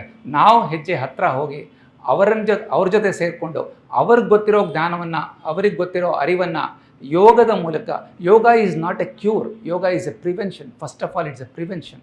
ನಾವು ಥೆರಪಿಗೆ ಬರದೇ ಇರೋ ಥರ ನಮ್ಮನ್ನು ನಾವು ನೋಡ್ಕೊಳ್ಳೋದೇ ನಾವು ಅವ್ರಿಗೆ ಕೊಡೋ ಒಂದು ದೊಡ್ಡ ಧನ್ಯವಾದ ಮತ್ತು ಅವ್ರಿಗೆ ಕೊಡೋ ಒಂದು ಕಾಣಿಕೆ ನಾವು. ಇದರಿಂದ ಇಂಥ ಮಹಾಪುರುಷರು ಸಿಗೋದು ಯುಗಗಳಲ್ಲಿ ಕೆಲವರು ಮಾತ್ರ ಹುಡ್ತಾರೆ. ರಾಮನ ಕಾಲದ ರಾಮ, ಕೃಷ್ಣನ ಕಾಲದ ಕೃಷ್ಣ, ರಾಮತೀರ್ಥರ ಕಾಲದ ರಾಮತೀರ್ಥರು, ವಿವೇಕಾನಂದರು, ಡಾಕ್ಟರ್ BKS ಅಯ್ಯಂಗಾರ್, ಇವರೊಬ್ಬರು ಜೂನಿಯರ್ ಡಾಕ್ಟರ್ BKS ಅಯ್ಯಂಗಾರ್. ಇಷ್ಟು ಅನಾಟಮಿ ಬಗ್ಗೆ ಯಾವ ಯೋಗ ಕ್ಲಾಸ್ಗೆ ಹೋದರೂ ಪೋಸ್ಟರ್ಸ್ ಹೇಳ್ಕೊಡ್ತಾರೆ. ಅದರ ಹಿಂದಿನ ಸೈನ್ಸು, ಅದರ ಹಿಂದಿನ ಒಂದು ರೀಸನ್ನು, ಕಾರಣಗಳು ನಿಮಗೆ ಕೊಡೋದಿಲ್ಲ. ಕೆಲವರು ಹೇಳ್ಕೊಡ್ಬೋದು, ಗೊತ್ತಿಲ್ಲ. ಸಾಮಾನ್ಯವಾಗಿ ಇಲ್ಲಿ ನಿಮಗೆ ಪ್ರತಿಯೊಂದಕ್ಕೂ ಲಾಜಿಕಲ್ ಕನ್ಕ್ಲೂಷನ್ ಕೊಡ್ತಾರೆ, ಲಾಜಿಕಲ್ ರೀಸನಿಂಗ್ ಕೊಡ್ತಾರೆ. ಪ್ರತಿದಿನ ಕ್ಲಾಸಲ್ಲಿ ಕೊಡ್ತಾರೆ. ಪ್ರತಿದಿನ ಕ್ಲಾಸಲ್ಲಿ ಯೋಗದ ಬಗ್ಗೆ ಮಾತಾಡ್ತಾರೆ, ಸಾವಿನ ಬಗ್ಗೆ ಮಾತಾಡ್ತಾರೆ, ವೇದಾಂತದ ಬಗ್ಗೆ ಮಾತಾಡ್ತಾರೆ, ಅಧ್ಯಾತ್ಮ ಬಗ್ಗೆ ಮಾತಾಡ್ತಾರೆ. ಇಲ್ಲಿ ಬಂದಿರೋ ಪ್ರತಿಯೊಬ್ಬರೂ ಕೂಡ ನಿರಾಮಯಕ್ಕೆ ಬಂದ ಮೇಲೆ ಇದೊಂದು ದೊಡ್ಡ ಕುಟುಂಬ, ಇದೊಂದು ದೊಡ್ಡ ಪರಿವಾರ. ಇಲ್ಲಿ ನಾವೆಲ್ಲ ಒಂದು ಕುಟುಂಬದ ಥರ ಆಗ್ಬಿಟ್ಟಿದ್ವಿ. ಇಲ್ಲಿ ಬಂದವರು ತಮ್ಮ ಬದುಕಿನಲ್ಲಿ ತಮ್ಮ ವ್ಯಕ್ತಿತ್ವವನ್ನು ಬೆಳೆಸ್ಕೊಳ್ತಾರೆ, ಬರೀ ಯೋಗ ಅಲ್ಲ. ಅದರಿಂದ ಯೋಗ ಕ್ಷೇಮಂ ವಹಾಮ್ಯಹಂ ಅಂತ ಕೃಷ್ಣ ಹೇಳಿದಾಗ, ಯೋಗ ಅಂದರೆ ಗಳಿಸೋದು, ಕ್ಷೇಮ ಅಂದರೆ ಉಳಿಸ್ಕೊಳ್ಳೋದು. ಯೋಗಕ್ಕೆ ಬಂದಿದ್ದೀವಿ, ನಾವು ಕ್ಷೇಮವಾಗಿ ಇದನ್ನು ಉಳಿಸ್ಕೊಳ್ಳೋದನ್ನು ಕಲಿಬೇಕು. ಇಂಥ ಮಹಾಗುರುಗಳಿಗೆ ಮತ್ತೊಮ್ಮೆ ನಮಸ್ಕಾರವನ್ನು ಅರ್ಪಿಸ್ತಾ, ಅವರಿಗೆ ಧನ್ಯವಾದಗಳನ್ನು ಅರ್ಪಿಸ್ತಾ, ನಾನು ದ್ವಾರಕಾನಾಥ್ ಅವರು ವೇದಿಕೆಗೆ ಬರಬೇಕಂತ ಕೇಳ್ಕೊತೀನಿ.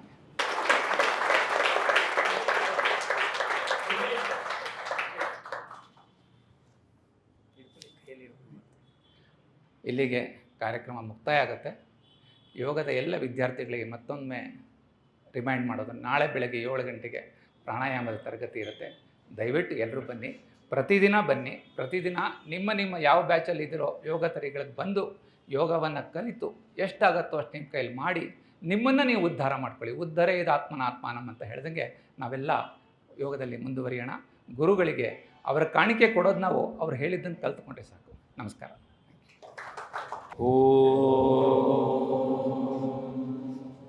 असतो मा सत्